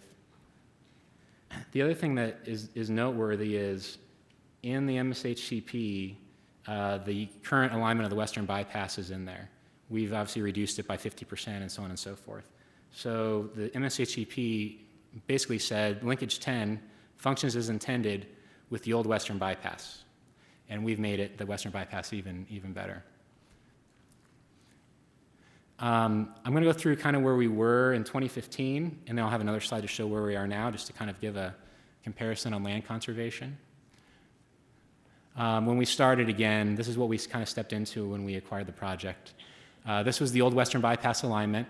The bright yellow line is the center line, and the yellow shading is the extent of grading. In the city, before we acquired the project, in anticipation of this development in the western bypass, had already acquired 128 acres on the hillside and donated it to the RCA. And so what our task was is, based on the old alignment of the western bypass and what the city's already done, how do we make that, how do we complement that? And so where we were in 2015 is all the red area was conserved. The area of the red that's right here along the western bypass, some of these areas are 2-to-1 slopes, about 20 acres of those are 2-to-1 slopes, but we are revegetating them natural. And so at the end of the day, the entire hillside will look natural after the slopes are restored. And obviously moving the western bypass means that this land here, off-site, won't be developed, as well as all the land that's further to the north. These are some of the pieces that were in the 2015 plan. Another piece of it was the wildlife fencing, which was very important. And by the way, this shows the university site on the project. So again, this is where we were in 2015. The issue that has been we've discussed quite a bit in the last couple of years has been mountain lions. So here's the Reader's Digest version of the mountain lion issue. The Santa Ana mountain range is a 700 square mile area, which has about 30 to 35 mountain lions in it. The issue is, with all the development to the north, west, south, and east, they're landlocked. They're not able to interbreed, and eventually they'll go extinct in this area if there's no crossbreeding and ability for lions to basically get on the other side of the I-15 freeway. Actually, let me go back one slide. Really, the only feasible place to do this as a connection that is close, with all the development that happens up here, is within this area right here, basically between Fallbrook and Temecula. And the goal is obviously for them to connect here to the Palomar Mountains here to the east, which has a much larger population, and they could then crossbreed and create that genetic diversity. So here's just a zoomed-in slide of all that on that area of focus. Here's City Hall where we are right now. Here's Altair. This big red star is the Temecula Creek Bridge. That right now is one of the largest openings that allows for the crossing to happen, which is why it's been a center of focus for this whole project. And again, the preferred direction would be for Palomar Mountains to cross and breed with Santa Ana mountain lions. But really, if the Santa Ana mountain lion went over here and breeded and went back, that solves the issue either way. Either way, the I-15 is this barrier that is created this issue. This kind of zooms in on even more so on the area. The difficulties that the the Temecula Creek Bridge has is the existing golf course development and all the residential development that's occurred on the east side of the freeway, even without Altair ever being developed. And so this was obviously pointed out as a big problem. I personally spent a morning with Sierra Club walking this area earlier this year, hearing about some of their concerns, and they went through a whole cleanup effort. I think there's a lot of focus here. How do you make this the best crossing it can be? But there's got to be a better way to do this, something that works for everybody. We went on a mountain lion expert tour. We chartered a bus, filled it up with some state of Temecula representatives, ourselves, biologists, RCA staff, state wildlife, federal wildlife, and even some UC Davis experts. And the numbers on the map there show the 5 stops that we went to, although we never made it to stop number 5. And all the yellow dots that are on this map, those are places And by the way, this slide's about 2 years old, August of 15, where mountain lions had been tracked at that time. This slide's directly out of what we handed everyone that was on this trip. What you'll see here too is the circled area that talks about a potential future connection. This would really be the ideal solution for the mountain lion. This one, the one on Temecula Creek, would be great if it works. It hasn't, so how do you give them the long-term way for it to have a solution? It would be doing something in this area. So we've continued to expand on that. And we've gotten tons of studies, hundreds of pages of analysis, and these blue stars here show potential areas. By the way, there's a lot of biology that backs all this up. I'm just going to show you stars. But these are various areas that a crossing could work, and some of these stars are better or more likely than others. What we saw is this is an issue that all the environmental groups recognize, and we recognize too. We've been educated. We see this as an issue. And so we said, how can we be part of the solution? And so what we're doing as part of the project is before our first building permit, we're contributing $500,000 to the city to get a connection engineered. We worked with the RCA. They gave us the names of 2 engineers that could engineer a connection, whether it's an overcrossing or an undercrossing across the I-15. We went out and got a bid. We got 2 bids. One of the bids was for $420,000. So the $500,000 to do the preliminary engineering to make it a project. And once it's a project, everyone can jump on board and get federal grant money or state grant money, and that was one of the ways that this could be built. And so this is the $500,000. This is what actually gets the connection on the map and makes it a reality for the future. After this happened, we still had additional meetings, and there was still concern about the impact of the university on the civic side area and south along the Temecula Creek Bridge. And so that's when the council in February, even in addition to the $500,000, said, you know what, I think we can live with the nature center here, but we want a use here that benefits the public. And so that's how this nature center idea came. Matt went through these stats: 95% reduction, 65% in height, daytime use only, major reduction in traffic impacts. We actually, when we approached this, I've noticed a few letters have come in, as Matt mentioned. One of the things on some of the letters is, could you grade this property less? And we worked a lot with the city. I think we went through 8 iterations of grading to come up with this grading strategy. And we actually started with one that had more manufactured 2-to-1 slopes. But what the city wanted is they wanted this area to be revegetated and look natural at the end. And so if you have so much dirt and you want to spread it out into smoother, more undulating slopes, it's going to take up more area. And so the reason it's impacting as much area is because it looks more natural this way. If we had the gradient impact take up less area, it would just be a nature center with a bunch of 2-to-1 slopes. The other thing that we studied is if a nature center was put here without any fill, it would be in a hole and you wouldn't see it and it couldn't see anything else. It would just be a nature center in a hole. And so the grading on here was made so the nature center is kind of perched over the rest of the area to the south, so you can actually have a view down to the river, down to the creek, and at the start of the Santa Margarita Ecological Reserve. The other thing that's been talked about is acreage. Are you conserving enough acreage? Throughout this whole process, it's been a real balance. How do you get all these things done? But here's kind of, and the other thing too is, we've been through many iterations of how you calculate acreage with the agencies in the RCA. There's language in the MSHCP that says you should not look at it on a project level, but if we were to look at it on a project level, which we had for them, this is how it would look. So in the MSHCP, we're supposed to conserve about 177 acres. If you take all the red area there, that's 119 acres. Now, the argument we got back is that the 119 acres, you have a bunch of 2-to-1 slopes, which is right. Even though we're revegetating those slopes to be natural, they're 2-to-1 slopes. So in this math, we're getting rid of those 23 acres of 2-to-1 slopes, and we're only showing the 96 acres of 3-to-1 slopes or less that are natural around the nature center, or the 87 acres that's being conserved and not touched at all by the development. With the western bypass, that was an off-site reduction. Remember, it was 58 acres. About 25 of those acres were on our site, and 33 of those acres were off-site. In the math you'll see there, we got rid of 33 acres of off-site impacts, of which 14 of those acres were just the 100-foot right-of-way, and 19 of those acres were all the squiggly yellow lines around it. So in my math, we're only showing the 100-foot of right-of-way. That was eliminated from that, even though it would be impossible to build the road with only 100-foot right-of-way.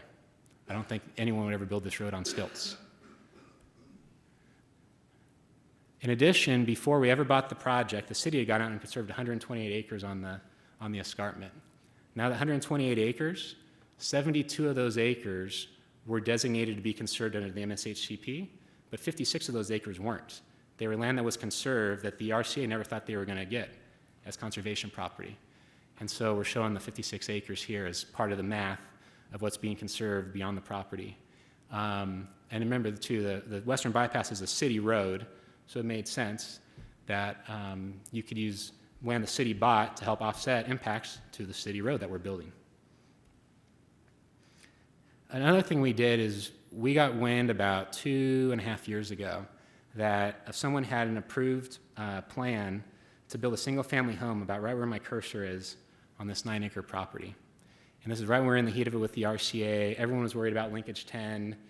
What can you do to maximize it? How can you make it the best linkage possible and preserve the escarpment in perpetuity? So we've gone out and we actually purchased this property. We paid $335,000 for it, and the RCA got an appraisal for $235,000. And in the development agreement, we're going to sell it to the RCA for $100,000 less than we bought it for, basically their appraised value, to add 9 more acres of conservation to the hill that'll never be touched. I don't think there's any other properties on this escarpment that could have been as intrusive as this. This would have been the most intrusive thing that could have ever happened. And this is out of the city's, this is Riverside County land. It's not City of Temecula land. So at the end of the day, if you take the 177 less all that stuff, we have a 1 to 2 acre shortfall. And that doesn't include 114 acres of other stuff that's happened in the area. If you added up all of it, at the very bottom, it adds up the total acres there. That's about 289 acres of area. So we have in the EIR things we're doing as mitigation, but we also have a lot of these voluntary things that we're doing because we think it's the right thing to do, and that we've heard that it's important. So there's ambrosia vegetation on our property. We're going to relocate that. That's going to cost us about $50,000 to do. I just told you we're going to subsidize the sale of that property to the RCA, which is another $100,000. We have the $500,000 that we're giving to the city to complete the wildlife connection. And one thing that's happened between the workshops last year, the change in the Nature Center to the Nature Center in February, and now, is the City Council has asked us, is there anything else you can do? How do you really make this? Can you go one step further? Which hurts, but we found something that works for us and we can do. And so what we're doing is we have a CFD on the property. We call it the Wildlife Conservation CFD. It has a base rate of $43 per unit per year, and it has an annual 2% escalator built into it.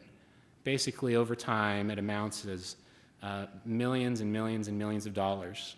And the use of those funds is those funds can be used for engineering of the I-15 crossing that we talked about. If the $500,000 doesn't cover it for some reason, these funds can be used for that, or to reimburse someone who fronts the money to do that. They can be used for any improvements, clean out under the bridge. The Sierra Club went and did it by themselves.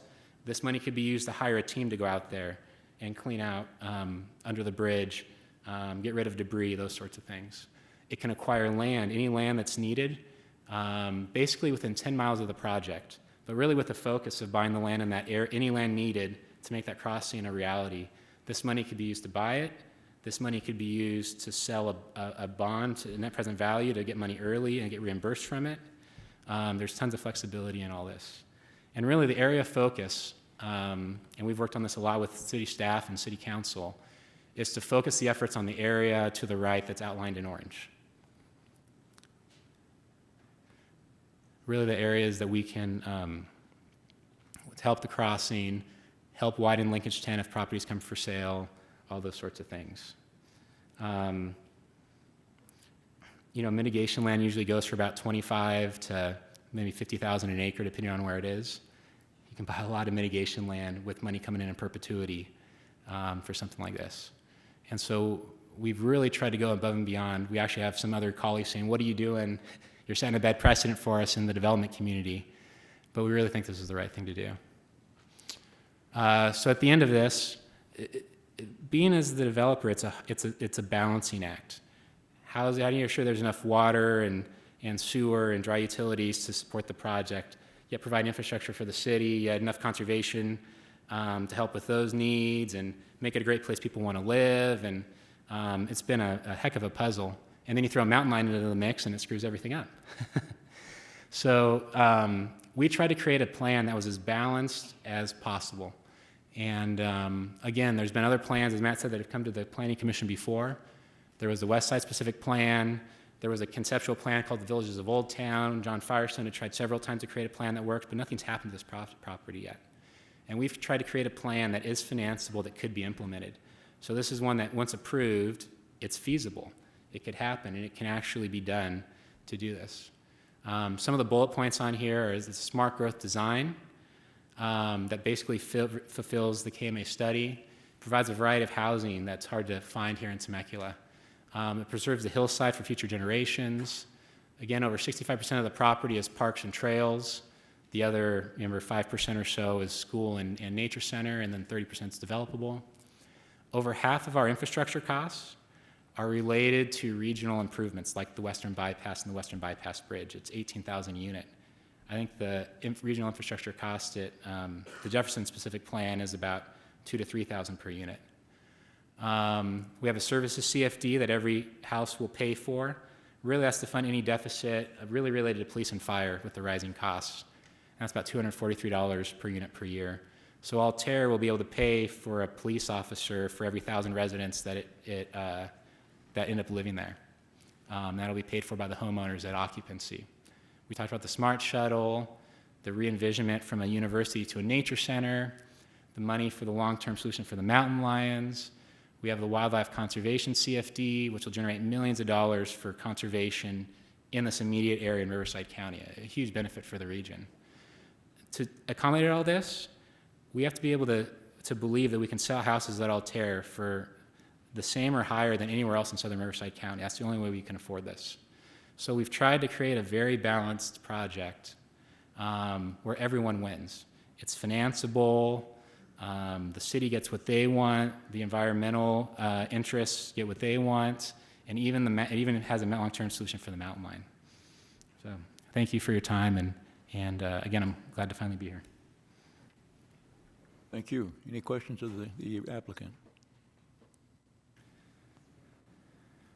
Anywhere, you're ready to go.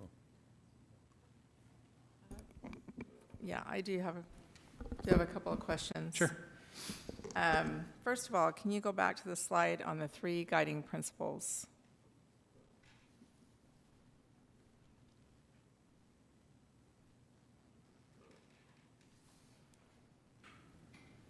Yep.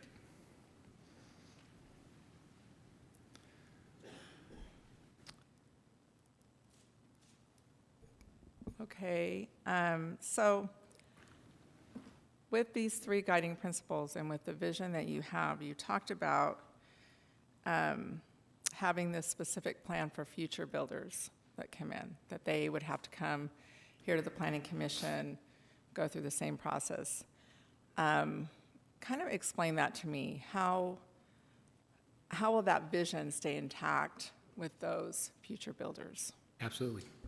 So the Altair specific plan has about 10 or 12 chapters. They range from walkability, circulation, design guidelines, potential park designs, all those sorts of things. Ultimately, what will happen is we'll have guest builders that come in, and someone may say, in Village A, I'd like to build 100 townhomes. And so what we'll do is consult with them and say, okay, we have your 100 townhomes. Let's see the design if you want those. Almost as you're going to come in for a pre-app for a project here in the city that doesn't need a zone change or general plan amendment. And you go through the normal pre-application process. And so then city staff, after the master developer blesses it, city staff would then review it for consistency with the specific plan and advise them of any big pitfalls that they have, that they don't have. There's always going to be changes or refinements that happen through that process. Ultimately, they'll work through that process, the pre-app process, and it ultimately comes in front of you for your approval. And you'll look at things like minimum setback requirements, parking requirements. We talk about trash. We talk about locations of the utility meters and where those should be. I mean, there's a very high level degree of detail that really it's Matt and his planning staff brain dumping. Here's what we'd have in ideal regulations to make this a great place. Okay, couple other questions. Thank you for that. The purpose of the Smart Shuttle program, can you kind of explain that to me also? Yep. So Matt and I went up and met with the Riverside Transportation Authority about 2 or 3 years ago. And the question was, do they have a desire to put a bus route along Altair Vista? Do they have a desire to incorporate public transportation through the project? Currently, there's a bus stop within Old Town, and so the whole purpose of the Smart Shuttle is if someone was up in Altair and they wanted to get to Old Town, they could take the Smart Shuttle down to Old Town and get on that bus to more of a regional RTA network, or if they just wanted to go Old Town, it basically accomplishes the same thing. So it's almost like the shuttle that was used at Harveston, where that took from Harveston Ranch over to the mall. And that way they didn't have to drive, and it helped with parking. So that was really the genesis that came of the Smart Shuttle. Okay. Last question. You talked about Altair paying for police officer per how many? Yes, one per thousand. I think 1 per 1,000 residents is the goal of the city's. So we went through a fiscal impact analysis that your city staff hired the consultant. They took the various assumptions and ran an analysis for once people live at Altair, what's their impact on the city's general fund? And the finding was that there was a deficit. Really, the majority of that deficit was the rising costs that you have as a city and police. And so the final number was $243 per unit per year. That's a starting rate. There's an escalator attached to that, and we're obligated to finance that through the development agreement specific plan, so on and so forth. But a majority of that 240, we'll say about, I think it's 65% of that 243 will go to fund police costs for the 3,000 or 4,000 residents that will end up living at Altair. Thank you. Thanks for your presentation. You're welcome. Greg, do you have anything? Thank you, sir. We're at the point where we can listen to you folks. And how many do we have? We have 30 speakers. 30 speakers, times 3.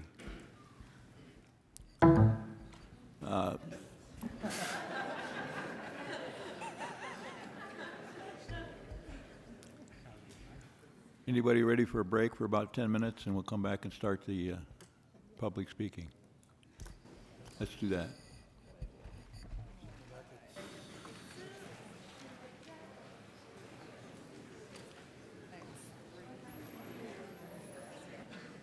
Ladies and gentlemen, if you intend to speak on this issue and have not turned in a slip, please do so as soon as you can get to it. We can keep track of our time that way, and won't get you mixed up with anyone else. Also, you notice that the applicant had more than 3 minutes. That's the rules of the game. He gets to talk as long as he needs to.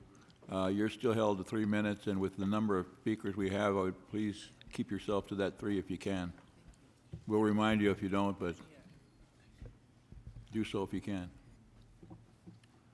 I have a list of people here who have given a slip in, and we will start with the first of that and work down. What do you got? This is the first person. There you go. Oh, okay. Somebody got. And you're going to announce these? Yes. Over there? Okay, start. Okay. Our first speaker is Brian Connors, followed by Cara Lacey.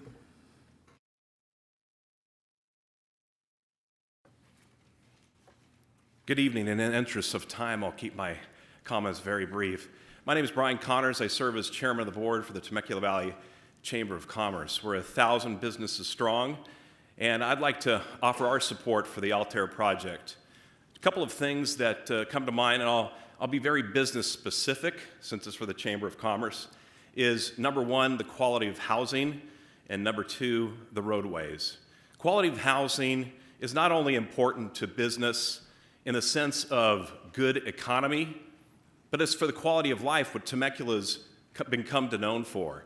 And then secondly, the Western Bypass Road and Bridge, that's good business, and it's good quality of life. In our mission statement, we say that we look after the economy, and we focus on that as our primary concern for the business region. But more importantly, we look for the quality of life, what Temecula's been come to know for. And the Altair project does just that. Thank you so much. Thank you. Next speaker is Cara Lacey, followed by Monet Storkerson.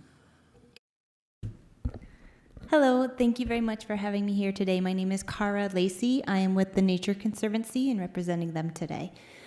Thank you again for hearing us. Thank you, Matt, and Temecula City staff for all the work that they've done and for continually meeting with us. And also thank you to Ambient for continuing to meet with us and to come to the table. We're here today to say that at this time, the Nature Conservancy does not support the project due to the project's calculations based on the MSHCP and a shortfall that we found to be around 163 acres.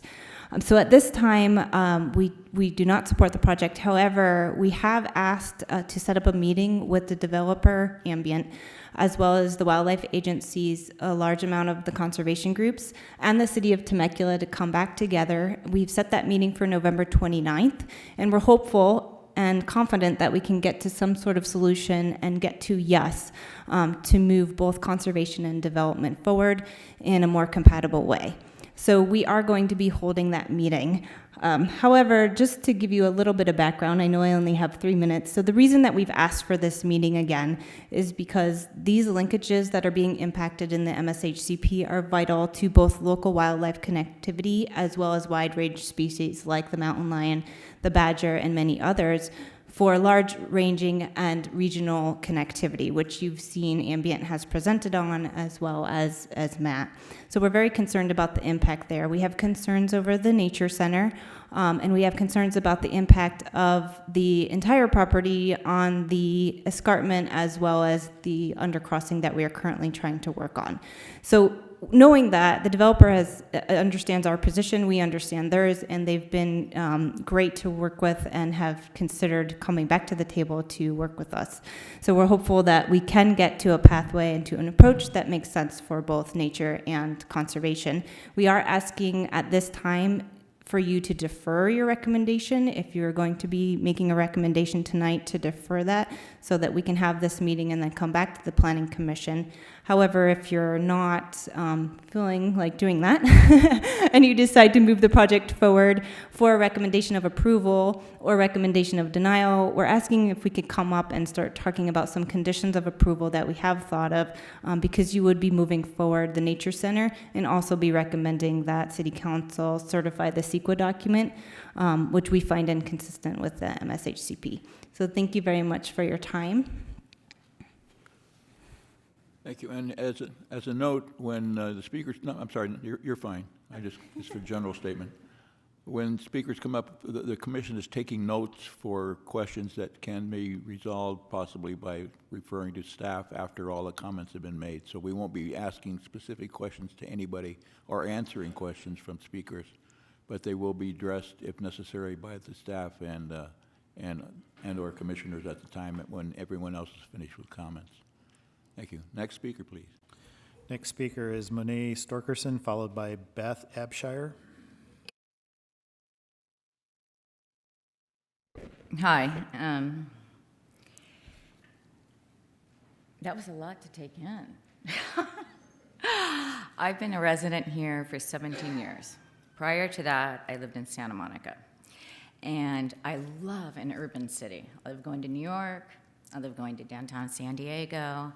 I think this project is beautiful, but I don't think it's right for Temecula. My main concern is the traffic. We have a huge traffic problem. I realize they were talking about the on-ramps and off-ramps. However, you're still dropping onto the 15 freeway, no matter how you dice it up, right? And I just wonder, is that really the look we want for Temecula? Do we want it to be like an Orange County or a Tustin? Do we want to chisel away the mountain and put in houses. I mean, because when we moved here, we were like, God, it's so beautiful. There's acreage, there's all this. I mean, it's one of the only corridors you can drive down through the 15 and you see almost no houses on the hillside. And that's all going to change. So I'm against the project for those reasons, for the beauty of Temecula. What I came here, and I think a lot of people came here for Temecula, is the wine country, and I don't think you can really put, I thought it was going to be more like a Napa. You know, we did all this great, planning through the wine country, and then you're going to put a big urban development with 200 houses, or 200 residents in an acre. I mean, I live on 5 acres and I have 1 house. I can't imagine what that's going to bring to the city in terms of traffic. The schools are already impacted. They're going to have an elementary school, but what about the high schools? The high schools are so impacted. Anyway, for me, I'm going to say no. I think it's a great project, but maybe over in Dos Lagos or another city, but not in Temecula. Thank you. Thank you. Next speaker, please. Next speaker is Beth Abshire, followed by Bernie Truax. Hello, I'm Beth Abshire. I've lived in Temecula for almost 18 years. We were very excited to move here because it's such a beautiful city. We live on a avocado grove. We've been commercial avocado farmers for that many years as well. And I was shocked and saddened to see this project in the paper. This does not fit with our community. When I first moved to Temecula and I would tell people where I lived, they'd say, where's that? Now, I just say Temecula and it says, oh, that's that beautiful place with your beautiful mountains and your gorgeous grapes. And I always look forward to going there because it's like a rural, beautiful nugget in, the Tustons and Orange counties and the, highly developed areas. We don't have that. We have a beautiful valley. And I really think we should keep that. And I really think that this project is a mistake. I mentioned that I'm an avocado farmer. Right now, I'm preparing to cut down all my avocado trees and take them out. And I'm doing that, and Rancho California Water is paying me to do it. They're paying me to do it because we don't have enough water. And they don't want me to grow avocados because they take too much water. So I'm using the Rancho California crop swap program, and we're going to cut down all 8 acres of our avocados and replace them either with wine grapes because the vineyards in the valley can't grow some of the things we can grow up on our slopes, or we're just going to let it go back to nature. But we're getting paid to do that because there's no water. And my question is you're going to put in a project with 1,750 units. Where's that water coming from? I'm cutting down my avocados because there isn't enough water. People are paying fines because there's not enough water. And you're going to put in 1,750 units. Lastly, I keep hearing that they're going to make the land better. There's going to be open space. Well, that 270 acres up there, it currently is open space. I'm a runner. I run up there all the time. It's gorgeous. It is beautiful, and I think it should be left that way. I don't think we need high-density housing. Maybe a smaller project there that doesn't make an eyesore, but frankly, I think that it's going to be really impacting our traffic. You're going to dump on the bypass. That's a great idea. I love the idea of bypass because I can't get from north to south after 2 o'clock on the freeway. It doesn't move. You get on at Temecula Parkway, and it doesn't move all the way up to the 215 interchange. Well, the bypass is a great idea, but all it's doing is taking you from Temecula Parkway to Rancho California Road, which is already doesn't move at 5 o'clock in the afternoon. So I'm not really sure how the bypass is going to help us. I think it's a great idea to try to come up with a bypass, but in having a bypass in our hills that we're all going to see, it's a major thoroughfare. You can drive 55 miles an hour on it. That's a huge road. So again, we don't have the water. We already have a huge traffic problem. And the beauty of this valley is why people come here. Thank you for your time.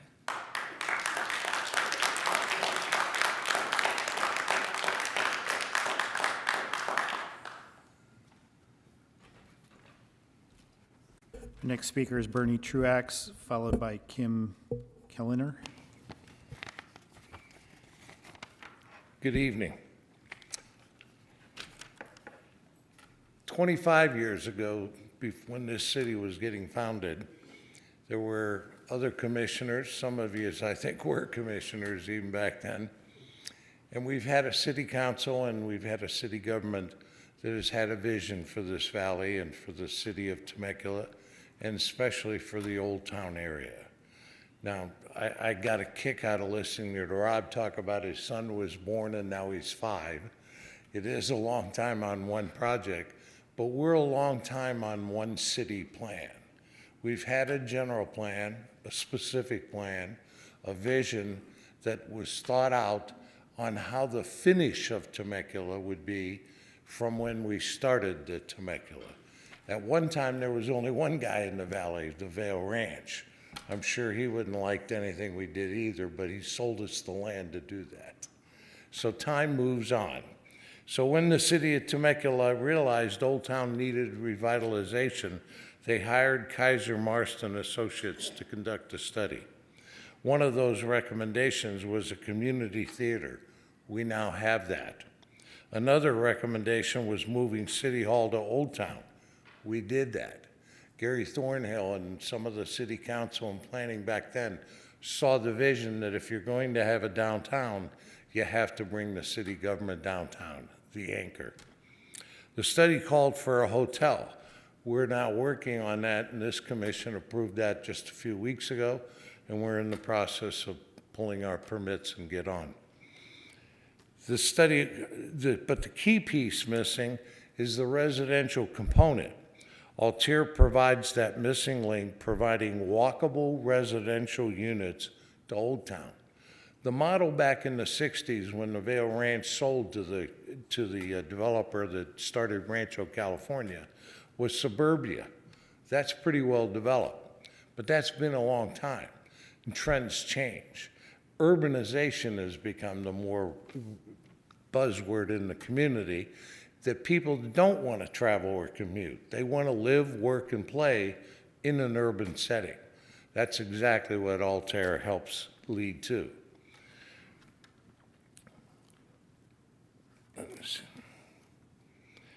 In 2017, the Cal State University San Marcos Economic Development did an economic development impact study for my company, which we've shared with others. That study talks about the benefits that are identified in the first 4 phases of the Altair project. Just one of those is 3,973 construction-related jobs.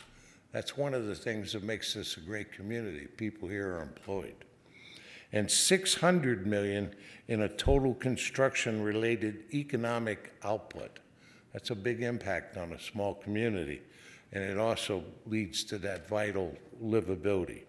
Ambient Communities has done everything and more than the law requested. Bernie, I'm being told your 3 minutes is up a while back. Okay. Happy to fit. Just one more sentence. It's time to approve the project. 5 years is a long time. Thank you. Thank you, sir. Kim Kelleher, followed by Greg Brooks. So I'm not Kim Kelleher, I'm John Kelleher, but I think I'm on the list too. Kim couldn't make it today. Good evening, folks. I'm a 20-year resident of Temecula who, along with my wife Kim, raised 3 children here and started 2 local businesses. The Sydney Opera House is an architectural icon on an international scale, but many are surprised to learn that prior to its approval, opposition was extremely strong. And Sydney's not alone. Some of the most influential Parisians came, quote, to protest with all our strength and indignation against the erection of the useless and monstrous Eiffel Tower.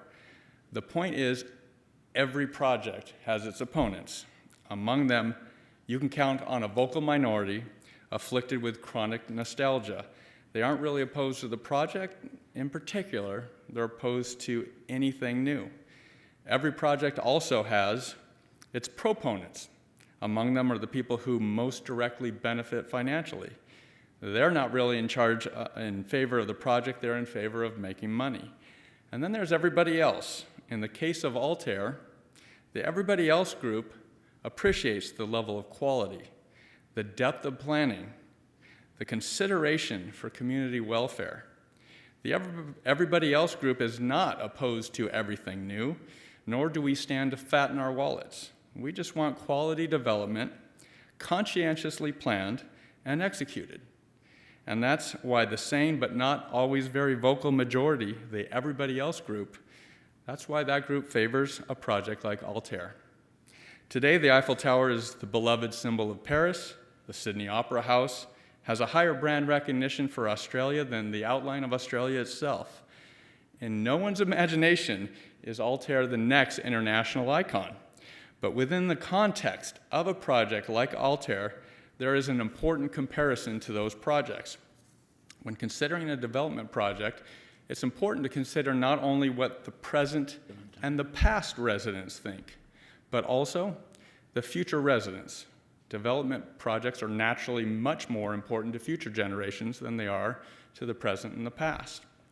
The people of Paris and Sydney, the people who live there today, would, if they could, go back in time and encourage the planners to approve those projects even in the face of loud opposition, with the confidence that future generations would applaud their foresight. I believe that a thoughtful consideration of our future generations is among the most important factors that should inform the current decision. And I'm completely confident that those future generations will acknowledge Altair as an enhancement to their community. Please support this well-conceived project. Thank you. Greg Burks, followed by Jeff Kurtz.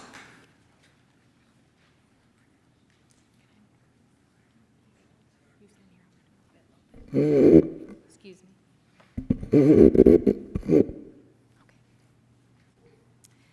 Good evening, everyone. It's nice to see so many of you here this evening.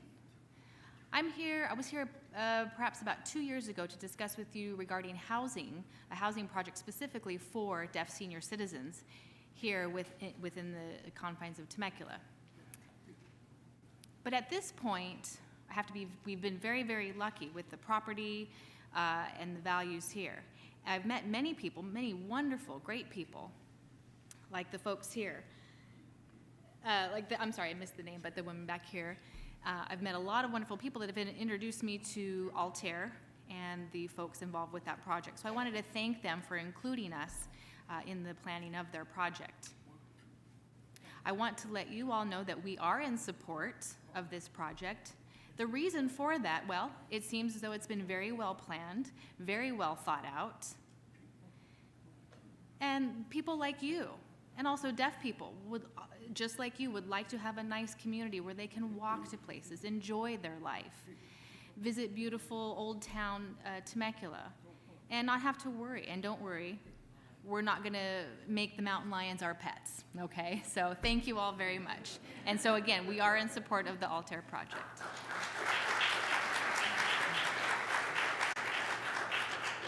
Jeff Kurtz, followed by Brian Manzel.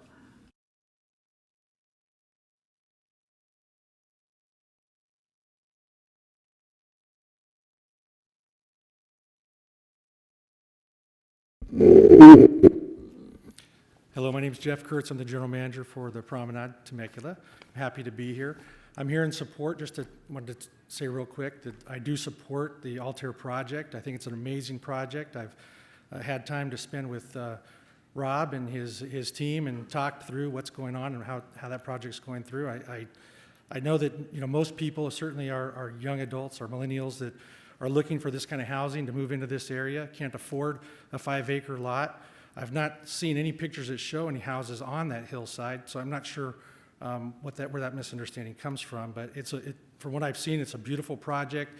The bypass road that goes through looks like it's going to be very well used to, maybe not so much by the residents, but those that are trying to get through, or those that are trying to get back and forth from the freeways and the interchanges. From my perspective, as a manager of the Promenade representing the 170 tenants, we certainly like to see projects like this that come in. It adds value to our community and offers alternate locations for people of our younger generation to live that can't afford the larger houses. So, thank you.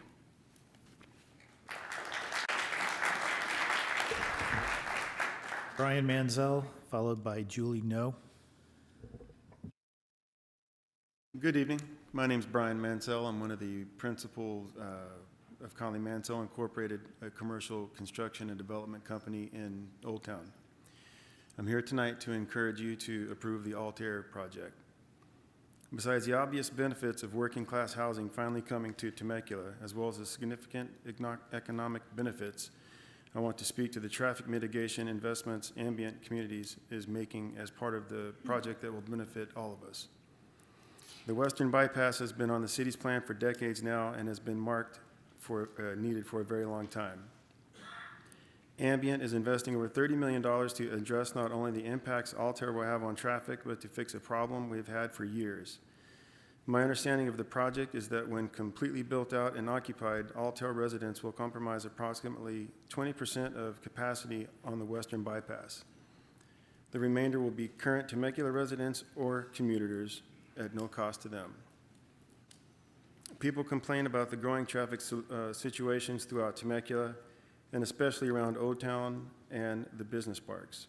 The Western Bypass, in addition to how Ambient has designed the traffic flow within their development, addresses a huge problem that they did not create but have inherited. From my experience, Ambient has gone above and beyond in the community benefits with Altair, including addressing and mitigating traffic in and around Old Town. Thank you for your consideration. Thank you. Julie No, followed by Craig Puma.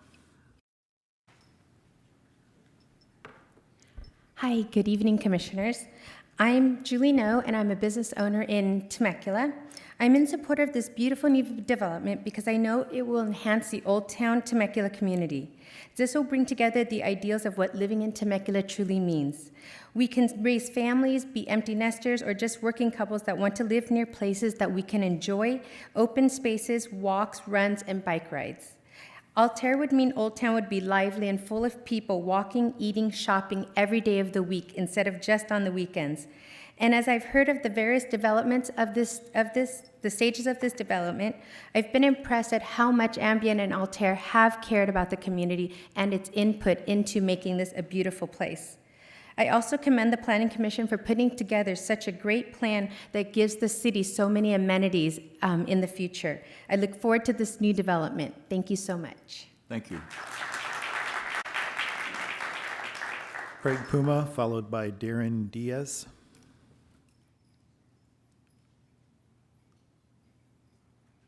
Good evening.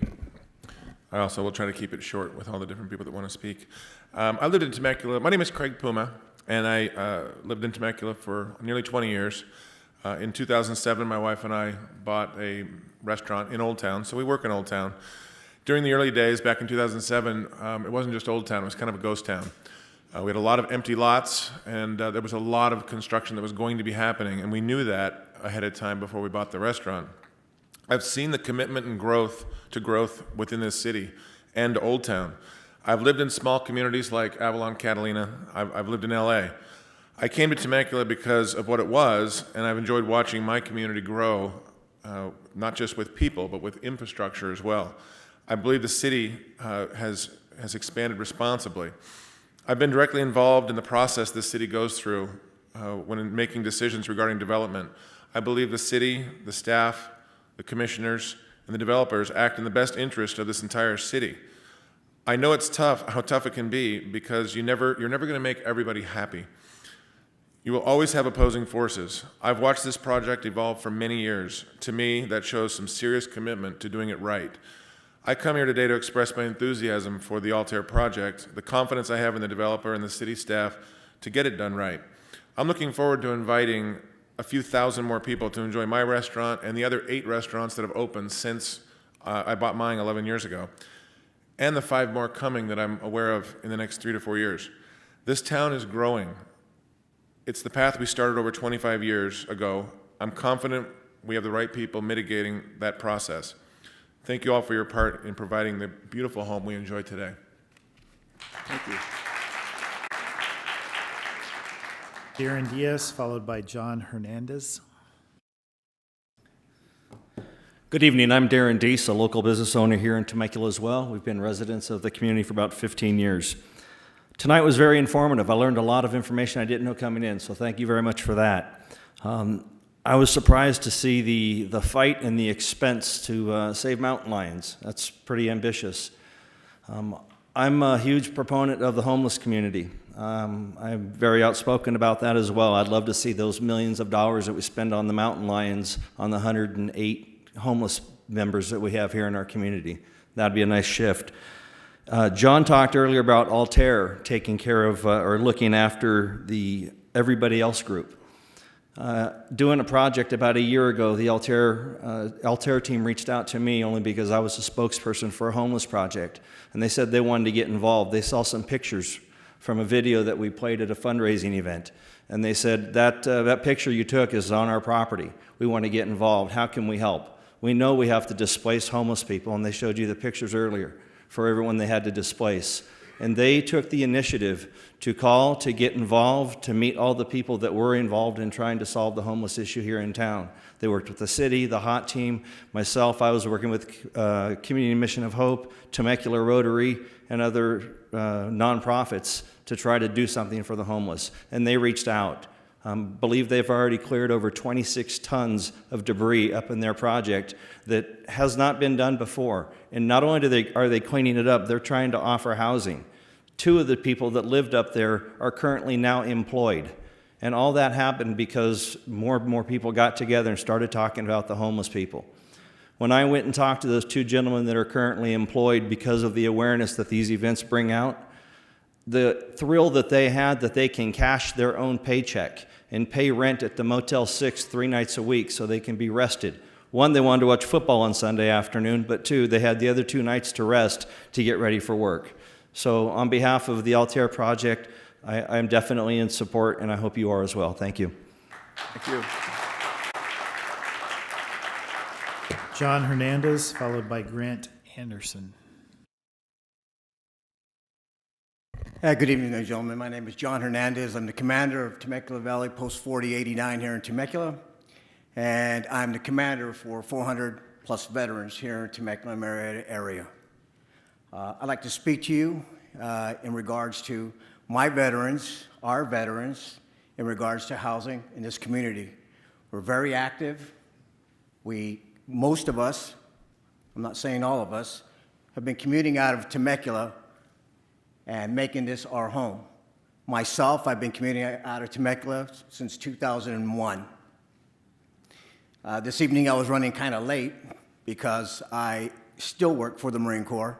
I have 30 years of service, in and out.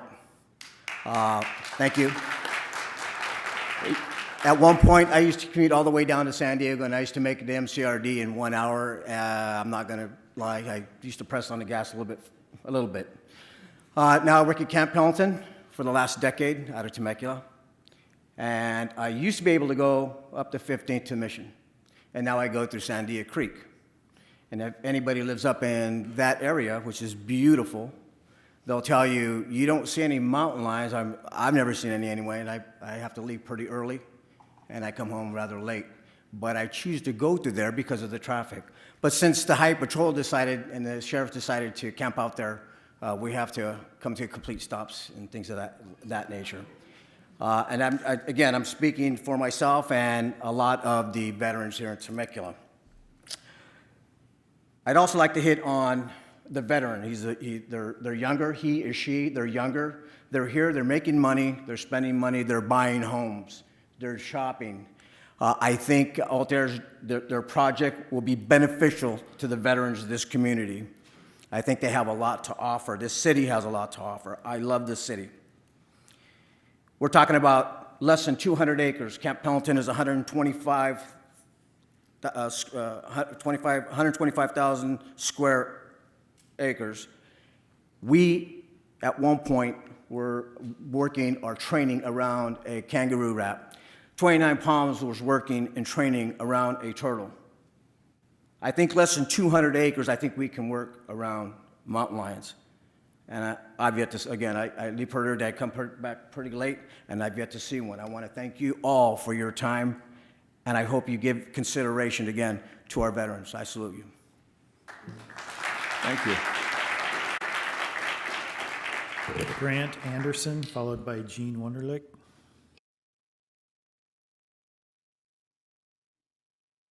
Hello, my name is Grant Anderson. I'm the CEO for the Boys and Girls Club of Southwest County, which includes Temecula, Marietta, and Lake Elsinore. So from our perspective as the Boys and Girls Club, we see we're hit and our families are hit by the housing crisis in California. And many of the homes, the large lots, the large homes, our families can't afford. And our community truly needs housing, multifamily housing, high-density housing. And speaking personally for myself, I've only been in this community a little over a year, and I don't know if it's because I'm a millennial or because I used to live in a downtown area, but I love this project. I wish something like this would have been available when I was looking to move here. The only thing similar was the Foothills apartment complex, but those were going like hotcakes. I wasn't even able to get in to see one when I was looking to move to this community, and so unfortunately I ended up in Marietta. Would have loved to have been here walking, biking. One of the other really neat things about this project is the trails, the bike paths, just the open park systems. Those types of things are so important for childhood development, for the obesity crisis that a lot of our youth face. And so me personally and as representing the Boys and Girls Club are very supportive of the Altair project and hope you guys feel the same way. Thank you. Thank you. Gene Wunderlich, followed by J.J. Gutowski. Good evening, all. My name is Gene Wunderlich. I'm Vice President of Government Affairs for the Southwest Riverside County Association of Realtors. As I traveled around our state and around our region, I'm reminded of the severity of the housing crisis we currently face in the state. Over the last decade, we've consistently built between 70 and 80,000 too few housing units to house our residents in this state. How does that translate to Temecula? Well, in October, Temecula had an inventory of homes for sale of 1.5 months. A normal inventory, a housing market in balance, is considered to be 6 to 7 months. We have about 1.5 months, okay, and have had for the last 3 to 4 years. That translates to regular demand with a very limited supply, and that means escalating prices. You've already heard from Rob that the median price in Temecula last month was about $470,000, but the average price was about $540,000. Okay, there's an upper end, a significant upper end market in the city of Temecula. What that means is that our affordability suffers. It's really taken it on the chin the last few years. Our average resident right now, only 39% can afford a median price home in the city of Temecula. That's terrible. And what that impacts is workforce housing. We're not talking affordable housing, we're talking workforce housing that applies to teachers, police, fire, veterans, and our own children who can no longer afford to live in the city that they were raised in. That's terrible. It would be wonderful if they could all afford 5-acre homes out in the wine country and preserve that. It's not going to happen. Projects like this is what's demanded by the majority of residents right now, particularly our young folks who are coming out of apartment life, who are transitioning into regular housing.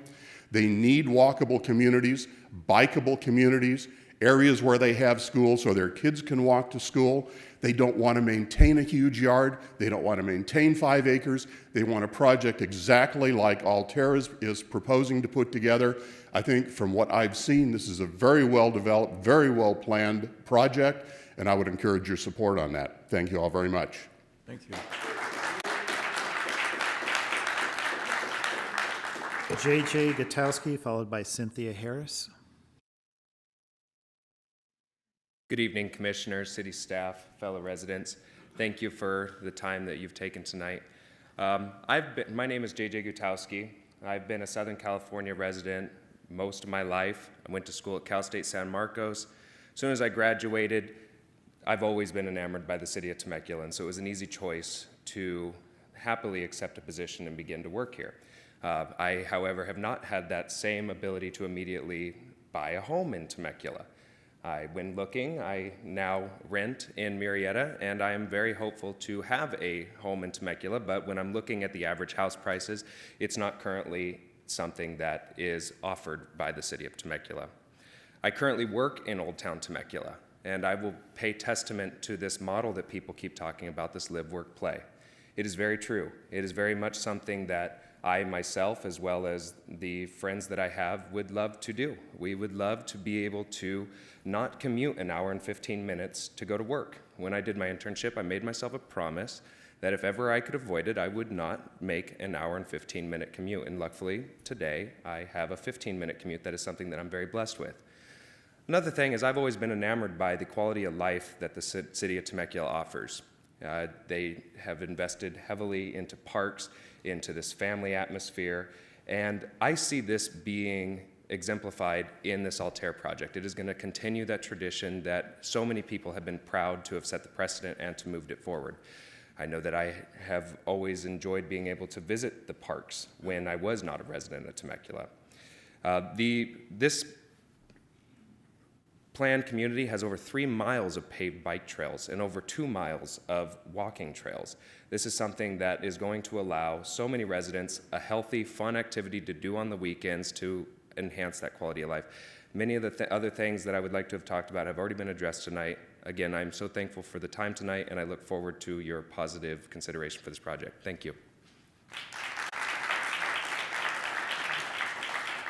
Cynthia Harris, followed by Matt Weaver.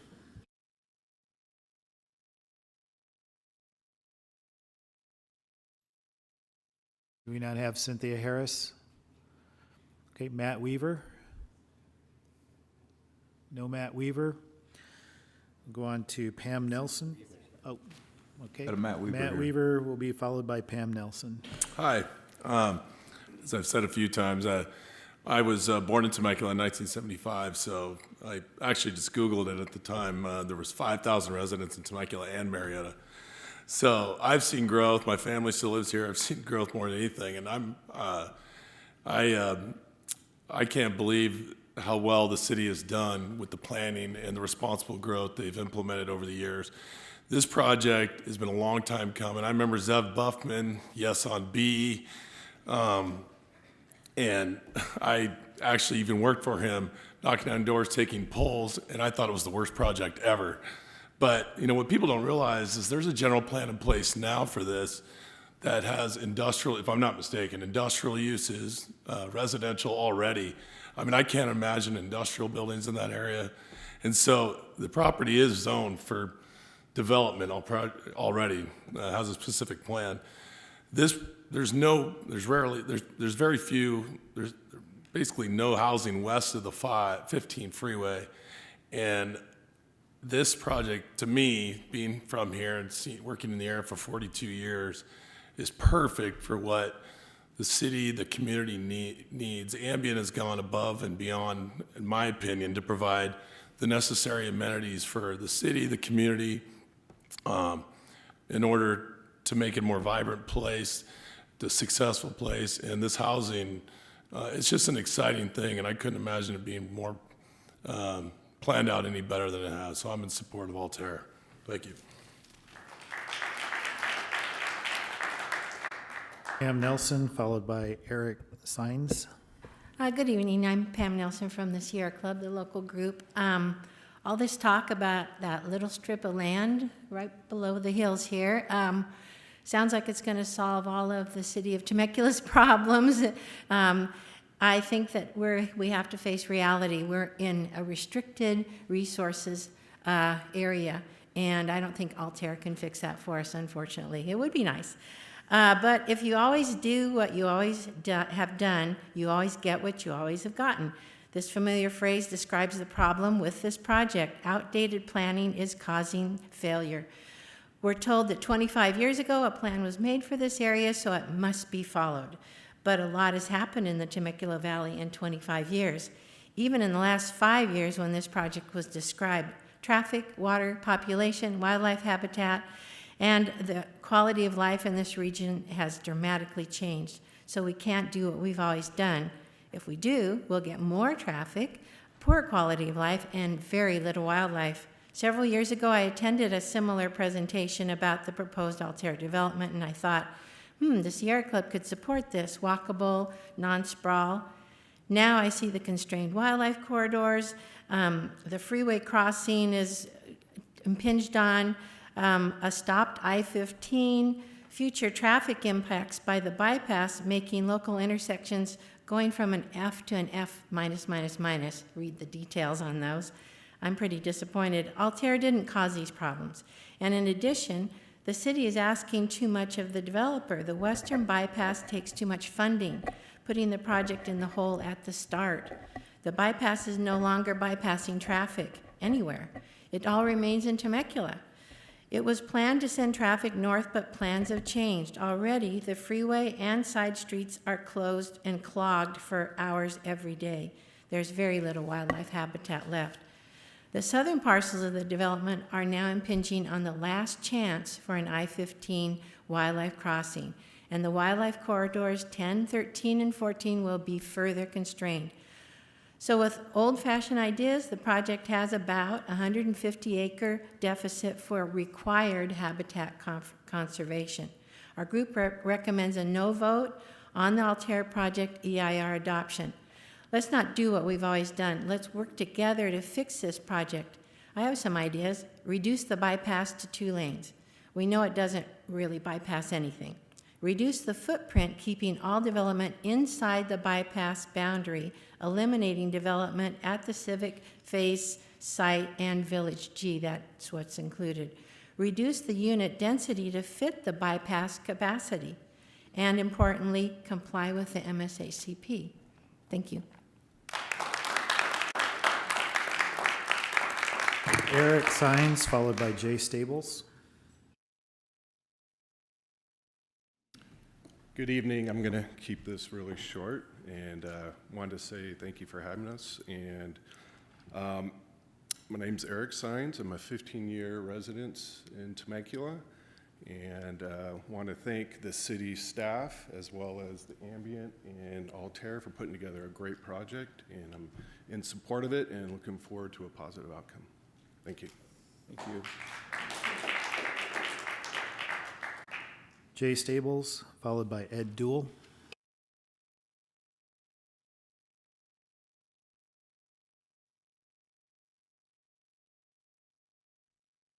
My name is Jay Stables. I'm a 22-year resident of the city of Temecula. I've been hearing about the Western Bypass Corridor for 22 years. Looking forward to that to help alleviate some of the traffic concerns that we have here. And I think Ambient's put together a fantastic project. I've raised 2 children here, and they're now at an age where they're looking for housing, and I think this is a fantastic place to offer multi-generational housing opportunities for all the people that live here and future tenants and residences in the future. I support the project, and I hope you do too. Thank you. Ed Duell, followed by Mary Lou Rosnick. Thank you. Hello. Hello, Ed. My name is Ed Duell, resident, business owner, property owner. The first development I made was the Temecula Stage Stop, and I'm very, very supportive of this project. Years back, this pin would have been Measure B, but thank the heavens there that that project didn't go up on our hill.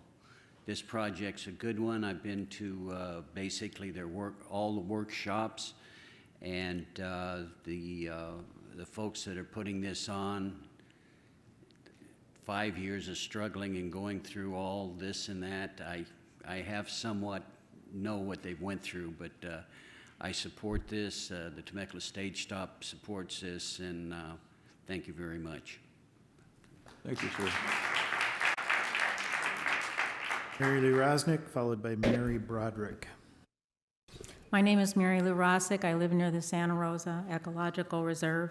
It's not that this project isn't lovely or needed, it just doesn't belong in this location.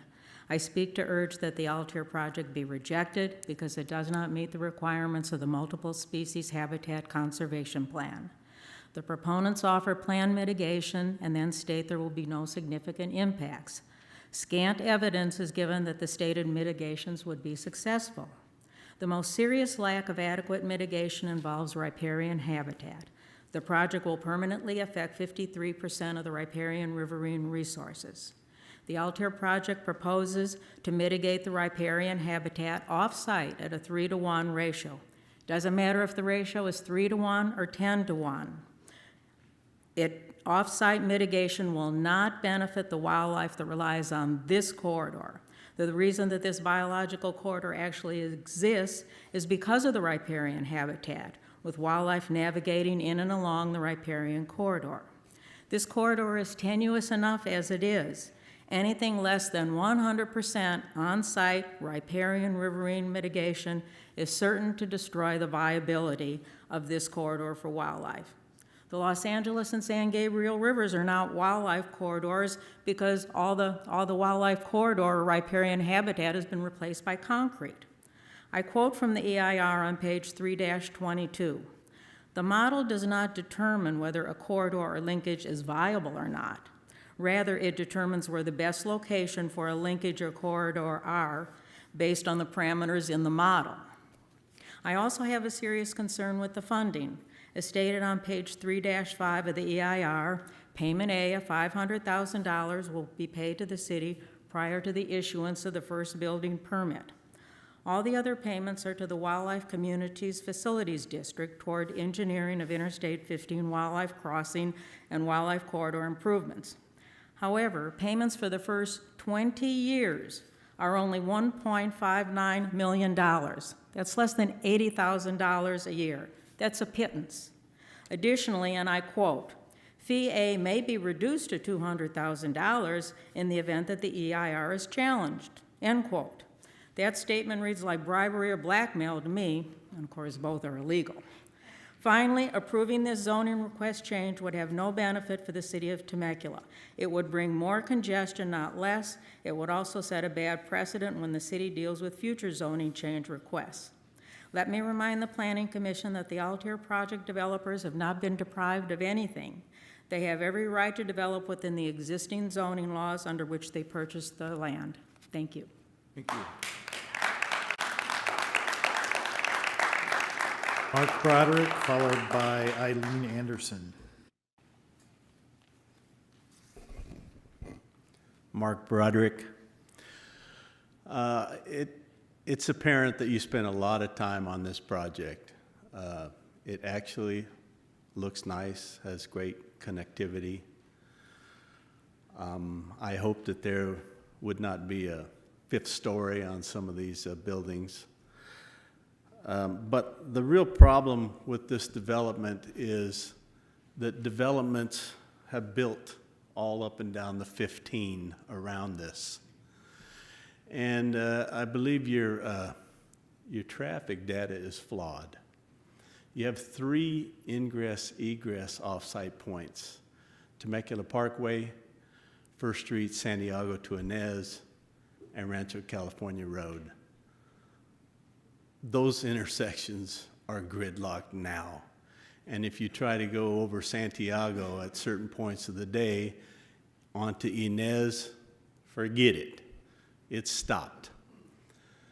And your calculations of the ultimate interchange being less than significant, the freeway is stopped. I don't care what you build there, the cars are stopped to get on the freeway. It's stopped, as someone has already said, from the 2:15 in the morning down into San Diego.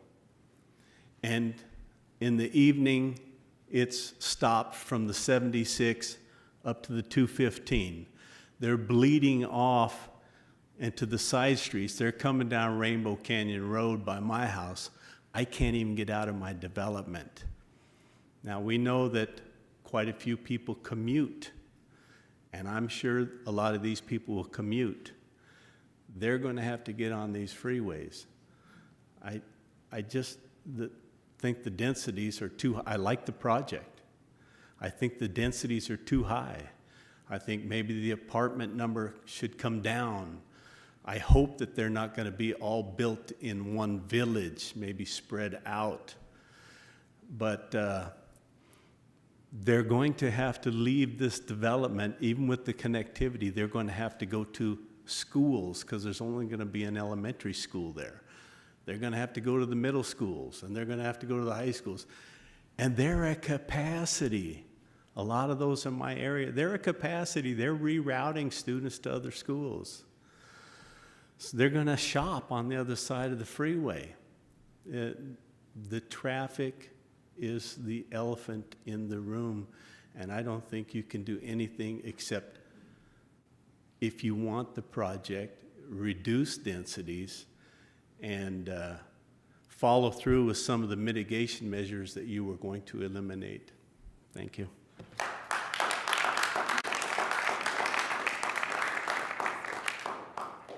Eileen Anderson, followed by Mary Ann Byers. Good evening, Commissioners. My name's Eileen Anderson. I'm with the Center for Biological Diversity, and I want to thank you for the opportunity to voice our concerns, and I hope to cover quickly 5 points in my 3 minutes. About those unmitigatable greenhouse gas impacts, the project needs to have far more ambitious mitigation measures to reduce greenhouse gas impacts. Despite the low cost of solar and the sunny climate of Temecula, the city has not required any solar electricity generation for the project. Other projects in Southern California are including far more aggressive measures to combat greenhouse gas emissions, including net zero energy. The city has the opportunity to be a leader in this area by requiring net zero energy from the development, and we urge you to do that. That's my first point. The second one is with regards to the MSHCP consistency. The city and the developer have repeatedly been informed by the wildlife agencies, U.S. Fish and Wildlife Service and the California Department of Fish and Wildlife, that the project is not consistent with the MSHCP and has a significant acreage shortfall. If the city still desires to proceed with the development that is clearly inconsistent with the MSHCP, then the city needs to undergo a criteria refinement and the associated CEQA process. If the city does move forward with that process, then any lands acquired must be biologically equivalent or superior and are not already designated for conservation. Currently, the developer has mostly proposed off-site lands that do not have similar conservation values as mitigation. That's not how mitigation works under the MSHCP or CEQA. We've heard my third point has to do, of course, with the mountain lion wildlife corridor. And our concern is that the Santa Ana mountain lions already suffer from the lowest genetic diversity of any local mountain lion population. They simply can't afford further restrictions on movement into other areas, which is essential for their genetic diversity. Given the small size of the south parcel and its importance for wildlife movement, the city should consider other locations for the nature center. Fourth has to do with the San Diego Ambrosia translocation. This translocation is proposed to some other unidentified location within 10 miles of the project site. The wildlife agencies and translocations of plants in general are not recommended, particularly for rare species like the San Diego Ambrosia.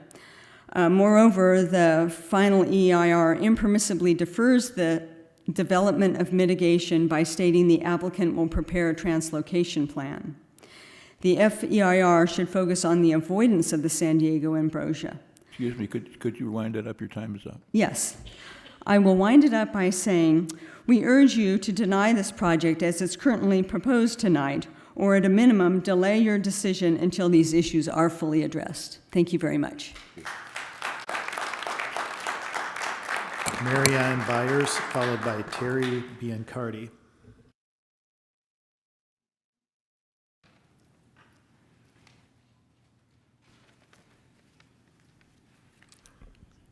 Hello, good evening all. My name is Mary Ann Byers, and I have just recently been elected to the Duluth CSD, so I am also speaking on behalf of a neighboring area immediately west of Temecula. I have approached this planning commission or members of them before with my concerns, which primarily for us at least, deals with traffic. In Duluth, the only viable way to get off the mountain, as I call it, and down into Temecula is Rancho California. That's the only way.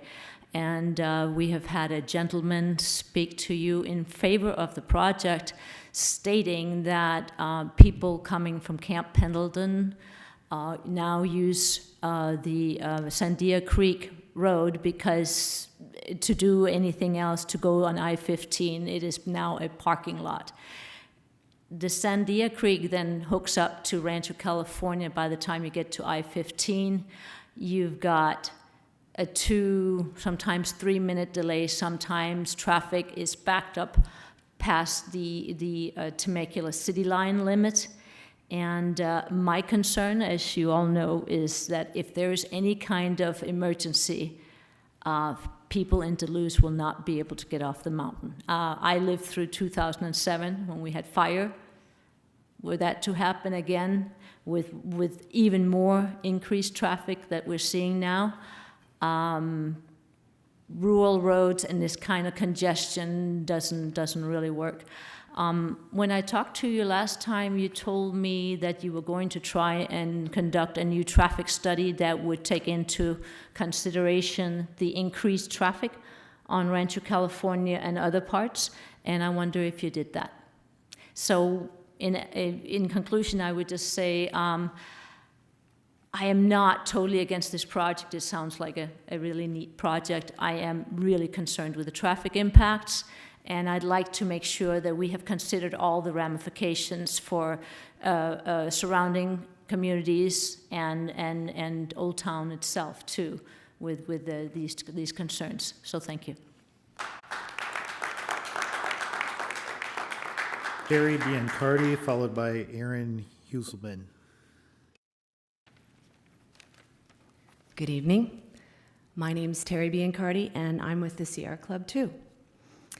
As an environmentalist group, we've sometimes been accused of being against everything, anti-development and anti-growth.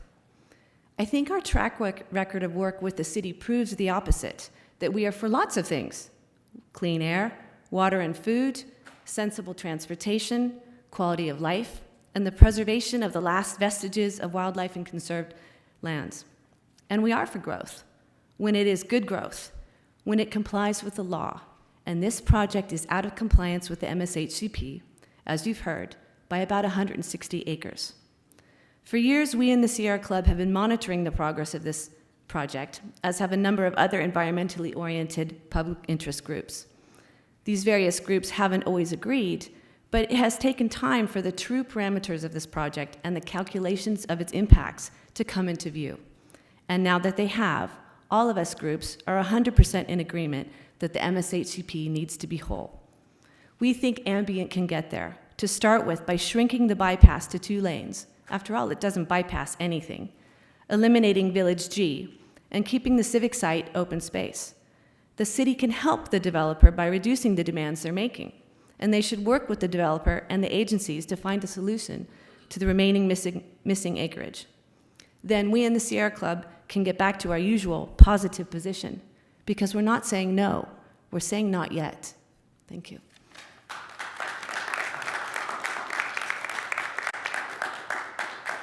Aaron Huelsman, followed by Jane Santorum. Good evening.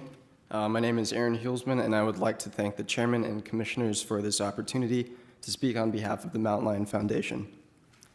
The footprint of the Altair development falls heavily on critical wildlife corridors, whose worth is illustrated by their value to mountain lions. In order for the highly threatened mountain lion population in the Santa Ana Mountains to survive, there must be a way for lions dispersing from the mountain ranges in San Diego County to make their way north. These new genes represent hope for the long-term conservation of the isolated mountain lions in the Santa Anas. Reducing Temecula's corridors could lead to local extinction. It simply is not possible to mitigate the loss of these corridors by study, restoration, or construction miles away. The opportunities for safe passage across Southern California freeways have become so few that each must stand and be defended on its own merits and not as an alternative. The expected $60 million cost of creating a new crossing at Liberty Canyon and the Santa Monica Mountains illustrates the folly of this development. Restricting the last remaining local corridor under the I-15 presupposes that taxpayers must foot the bill to build an expensive crossing once developers have walked away. It's a bad bargain for Californians and for wildlife. We believe that the various development proposals surrounding the 55-acre southern parcel are just a distraction from the deeply flawed environmental impact report. It should not be possible to negotiate away the shortfall of more than 150 acres by building more elsewhere. The southern parcel should be preserved as natural open space without modification, aside from restoring habitat and constructing fencing to keep people out.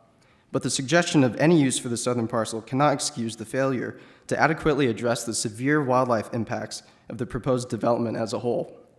The California Environmental Quality Act establishes the mandate of Californians, and the MSHCP records the City of Temecula's agreement that the preservation of open space and wildlife habitat are vital to the health and well-being of citizens. Given these commitments made by government, there can be no higher civic value than to keep your promises, permitting only developments that reflect the spirit and the letter of the law and the MSHCP. We applaud CDFW and the U.S. Fish and Wildlife Service for taking strong positions on Altair and echo their comments.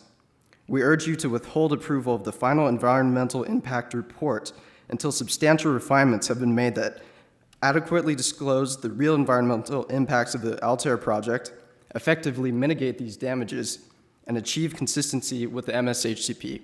Thank you very much for your time.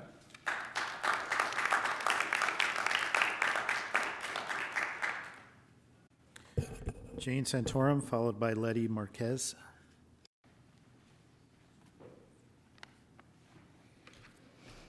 My name is Jane Santorum, and I wish you all a good evening. I see you're still awake, and that's a good thing.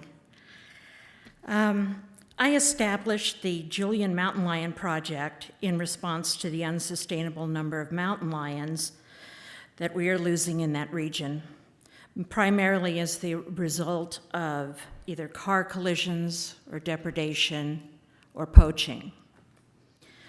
When I look and listen to all the other people who are coming up here and speaking, it occurred to me how absurd it is to develop that southern parcel into a nature center when the nature, very reason of preserving that area is for the nature that's already there. If a nature center goes in, it's going to further intimidate that corridor. So in effect, building a nature center is actually voting against the nature that needs to be there and that needs to get through there. I work really hard at trying to increase and sustain the life of our mountain lions in San Diego County. And our lions can save your lions. Whenever I go to a home and try to help them with their loss from a mountain lion altercation, they've lost their pet or their livestock, and try to help them to build things that will protect them. Inside, I say a secret little prayer. Go northwest, lion. You're needed up there. Please, go north. But they've got to be able to get through that little area. And as you've heard again and again, that area is seldom successful. I mean, we've had very few male lions get across there and even live to father kittens. If we push further on that corridor, do you think any are going to get through? I know we're not building right smack dab in the middle of it, but even if we push a little bit and build anything right close to it, it's going to intimidate them. Plus, it's going to bring mountain lions closer to people. And thus, you're going to have more conflict and more lions dying because they've depredated on the pet dog. So a lot of lions will be lost, and a lot of them won't make it up to the Santa Anas where they're needed. You potentially could lose, and probably will, if this is built. So I really urge you to reconsider that southern parcel development and how a nature center isn't going to save the nature that needs to be there. Thank you. Your 3 minutes is up. You're most welcome. Thank you for the time. Marquez, followed by Lindell Marsh.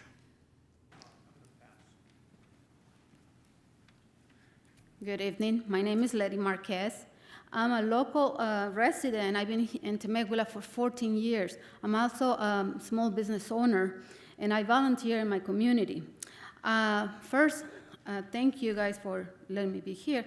And second, the project is beautiful. You know, how they present it, it's beautiful.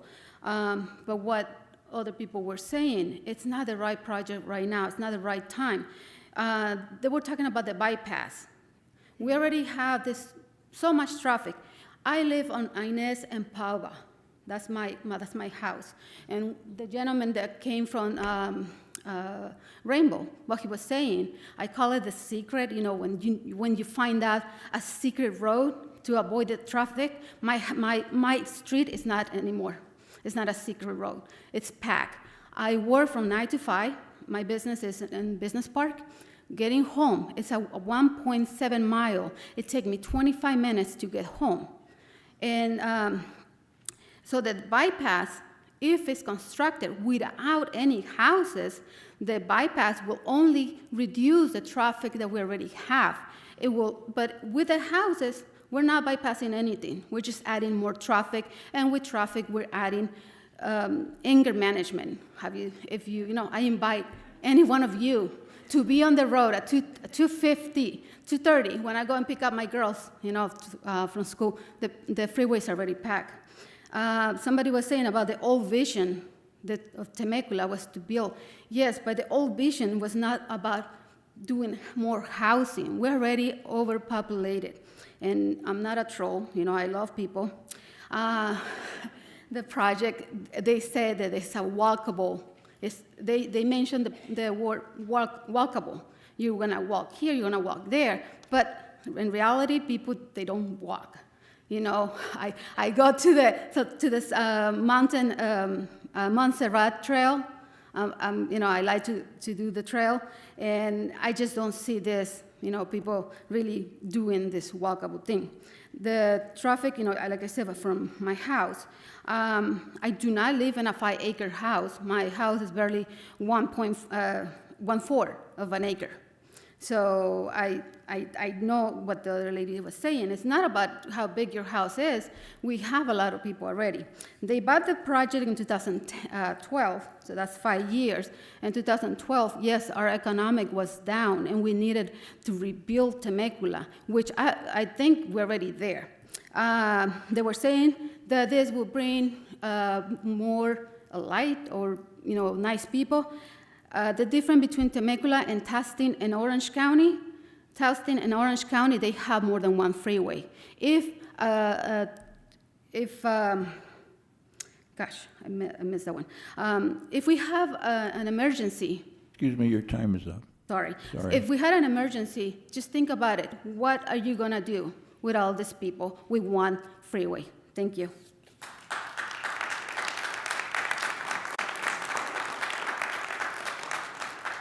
Mr. Marsh, did you want to speak? Is there anyone else remaining out there that wants to speak? Yes, I have several more speakers. Next speaker will be Ed Sauls, followed by Wade Hall.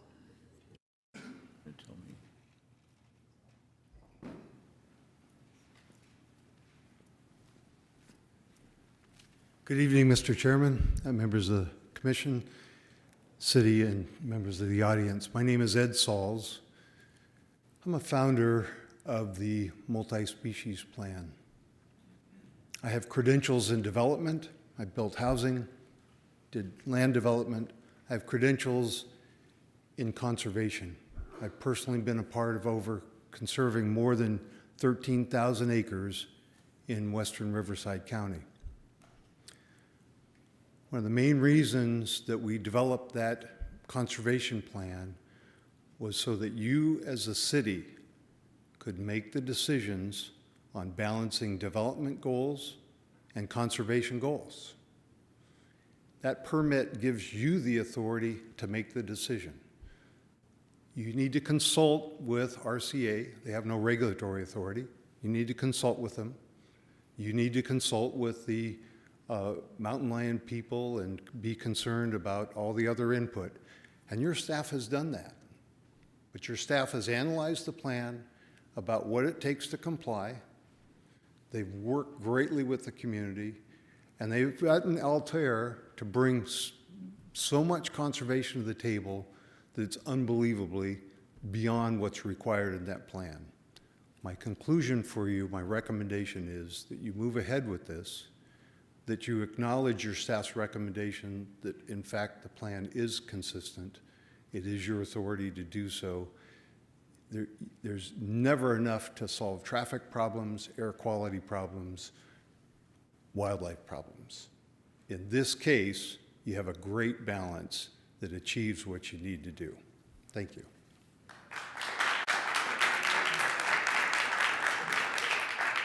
And our final speaker is Wade Hall.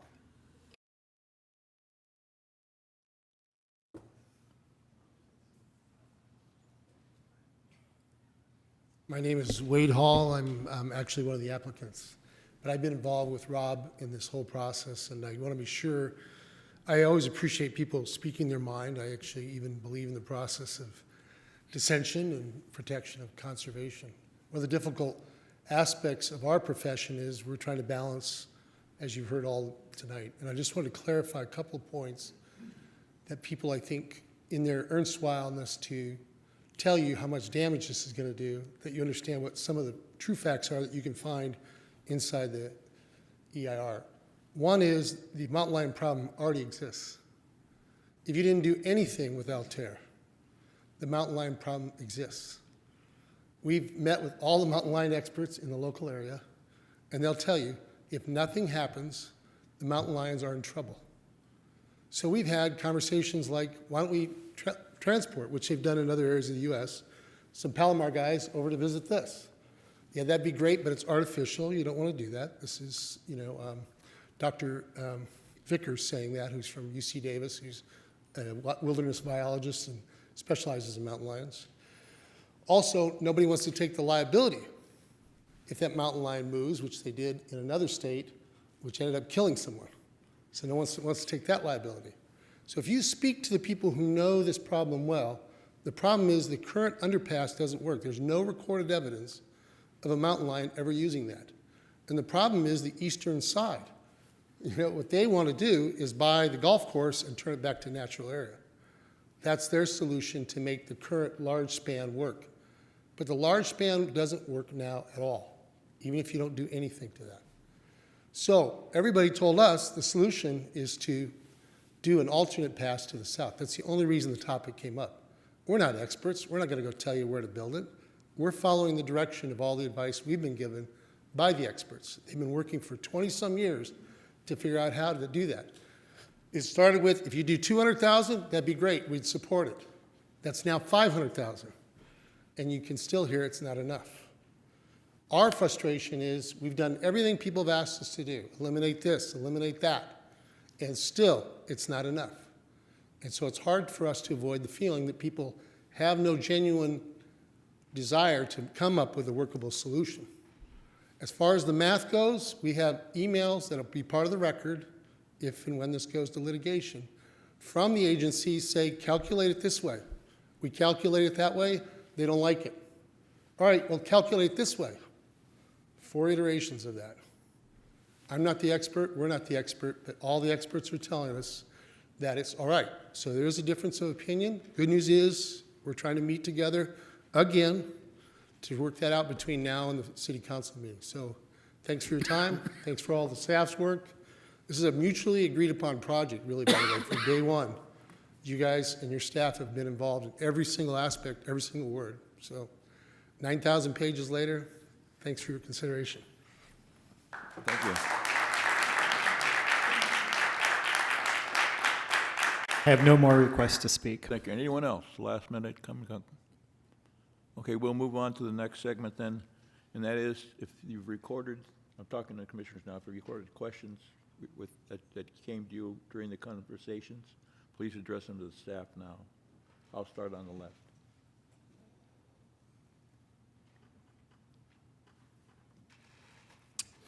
Where do I start? Matt, I'll ask you since you're the responsible staff person for this, but I heard someone say that the schools don't have enough room for students, and yet I recall a letter from the school district saying there is capacity in the schools to handle more students. Am I remembering that correctly? That's correct. We've reached out to the school district. They've replied with a letter regarding the elementary school, and their issue with it was it doesn't match their normal model. They require usually more acreage, and this would the land that's being set aside at Altair is 7 acres, which would require them to build a two-story elementary school, and that was their comment.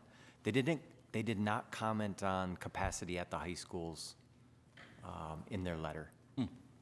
Thought I saw that. Okay, and I heard someone say they're taking their avocados out because they were told there's not enough water. Seems to me I recall something that we've got in the EIR there is a statement or a letter from Rancho Water that there is enough water to supply this project. Is that accurate? That's correct. When you have over 500 units proposed in any one development, you have to do a water supply assessment. The applicant worked with Rancho California Water District on that supply assessment. They confirmed that there's water for the project, and that was approved by their board of directors. So we basically have, or the city project applicant everything has to accept the fact that the water district has said there is enough water for this. Right. The city doesn't provide water, it's the water district. Okay. We're in a drought.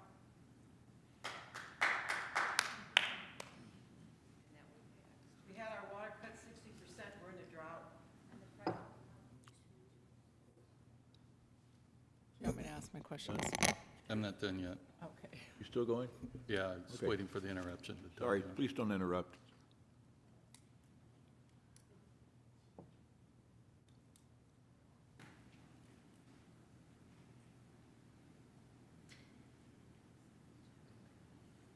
Okay, I think that's the extent of my questions at this point. I have a lot of other comments, but they're not questions per se.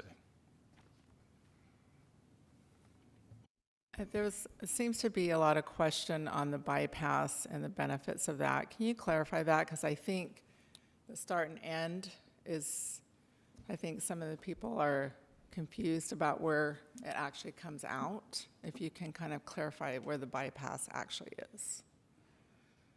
If you don't mind, I'd prefer to defer to our Public Works Sure. Department. Yeah. Talk about the bypass and traffic. Thanks. Sure. So the bypass, which is being changed as a result of this general plan amendment, actually begins at South 79 or Temecula Parkway, extends along the western boundary of the project, and then connects to Rancho California Road, basically at Vincent Moraga. So Vincent Moraga becomes the bypass going north. The designation of the bypass actually continues north of Rancho California Road, or Diaz Road, which will then be the extension of the bypass all the way up to the northern city limits of Temecula. And the designation for that bypass is to actually go east and cross back over Murrieta Creek at Cherry Street, and then tie into the 15 at the proposed new French Valley interchange. So that's the full alignment of the future bypass. Okay, hopefully that answers some questions for people that I feel like there was some confusion there. Okay, I also had a question on the schools and listening to a couple of people that had mentioned that impact on the high schools and the middle school. So that's something that I would like clarified on that.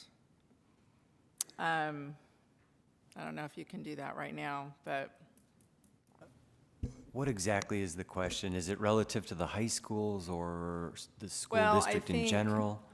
I think because we're talking about this community being walkable, right? But there's only an elementary school. So obviously, at some point, those kids are going to have to go to middle school and high school. So I think, and then the impact on the population at middle school and high school, I think was the question that was brought up. I think I take this one, Matt. Essentially, the project is required from the outset to work with the school district, to discuss with the school district the population that is expected to be living in the project. So after working with the school district, it was determined, obviously, that they need an elementary school on the actual project site. Now, there was no objection from the school district for the project in terms of overpopulation in the future at any of the middle schools or the high schools. And anecdotally, in my recent conversations with members of the school district, and we haven't seen any data on this, it's just from conversation with them, is that they actually have declining enrollments. So it's not an overpopulation issue, it's an underpopulation issue. Okay. Let's see. So maybe I can ask you, Pat, on this. There were a couple of comments on emergency concerns. If there was an emergency in the community, how that would work, how the bypass would actually help with that. Well, one of the main benefits is the connection at the south end of the project, where the bypass would tie back into Temecula Parkway and provide that access at the south end. And then the connection of the project area to Rancho California Road. So you'll have those two main points of connection from the bypass that serve this project, and then the other connection at First Street or Santiago would be the three main points of access for the project. And the comment about traffic coming from Duluth down Rancho California Road, ultimately, when the full bypass is implemented, they would be able to either go north or south to get to the freeway there off of Rancho California Road. Okay. Thank you.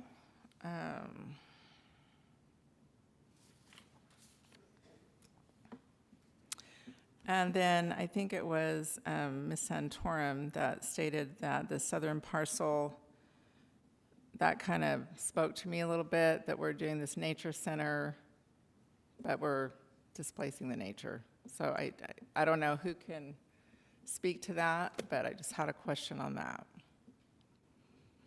Because I know that's a civic site, and I think, without stating my opinion, it seems better that there's a nature center as opposed to a hospital or a university or anything like that. But just the comment that she made about nature and having a nature center. So just... I'm sorry, I'm not sure I understand the question. So her concern was on this southern parcel that we're putting a nature center but displacing the nature or disturbing the nature by having a nature center. I think I can answer your question. Okay. This is as I understand it. When you have development, there's a zone of negative influence when there's development. And when there was a hospital or a university, that had more impact, as we've analyzed in the final EIR, in comparison to a nature center. When you go to a nature center, it's a much smaller, less impactful development, looking at 2 acres, much less square footage, and it depends on who you talk to. When you limit the activity to daytime, we have a letter from the Endangered Habitat League, who they've relied on Paul Beyer from Northern Arizona University. He's a mountain lion expert, and in his opinion, a nature center would not have that big an impact on the nature center. So I think it just depends on who you talk to, how that's analyzed. Okay, I appreciate that. So there were several speakers that were concerned about, not saying no, but saying not yet. And I had a feeling that there has been a lot of conversation with the developer and with the Sierra Club and with the conservationists. And so I guess just clarifying, what still is lacking there. I know they're planning on having a meeting November 29th, but they keep talking about how it's not meeting the standards. And so I just want some clarification on that. Maybe Rob, you've had recent discussions with conservation groups. Maybe you could assist us with that. Thanks.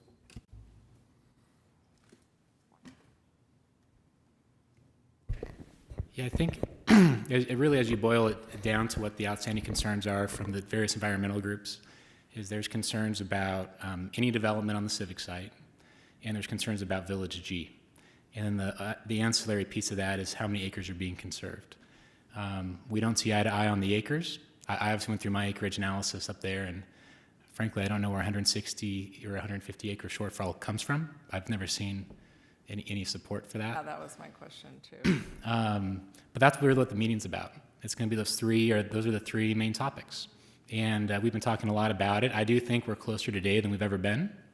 We'll be attending the meeting, and we feel pretty good that we should be able to have consensus here in the coming weeks.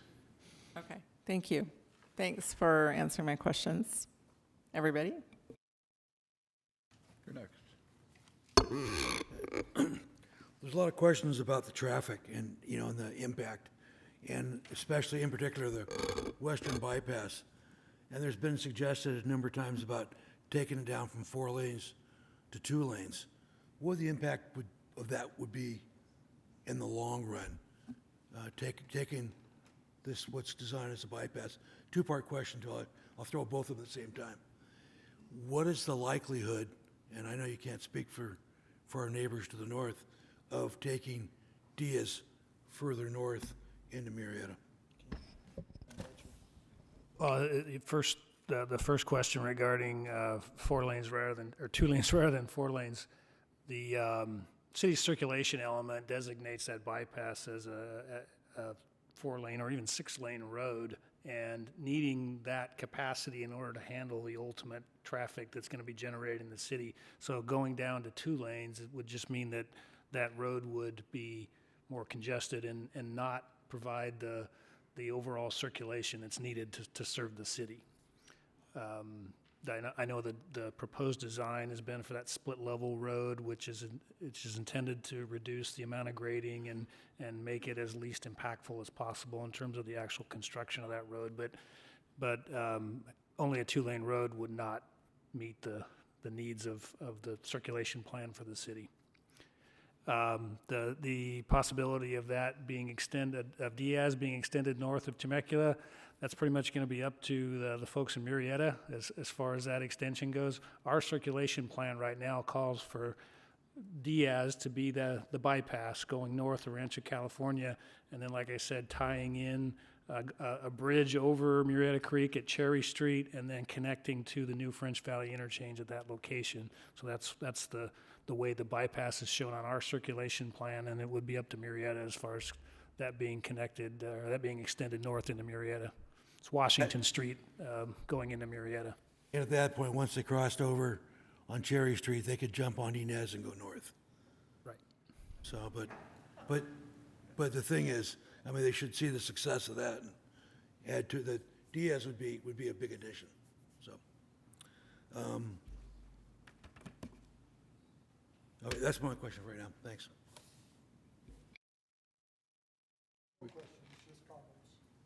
Okay, you want to start the comments there? We can do that. Sorry, I have one more question. And this might be for the applicant, but I know there was a concern with the density. Is that something that can be altered at all with the density per acre?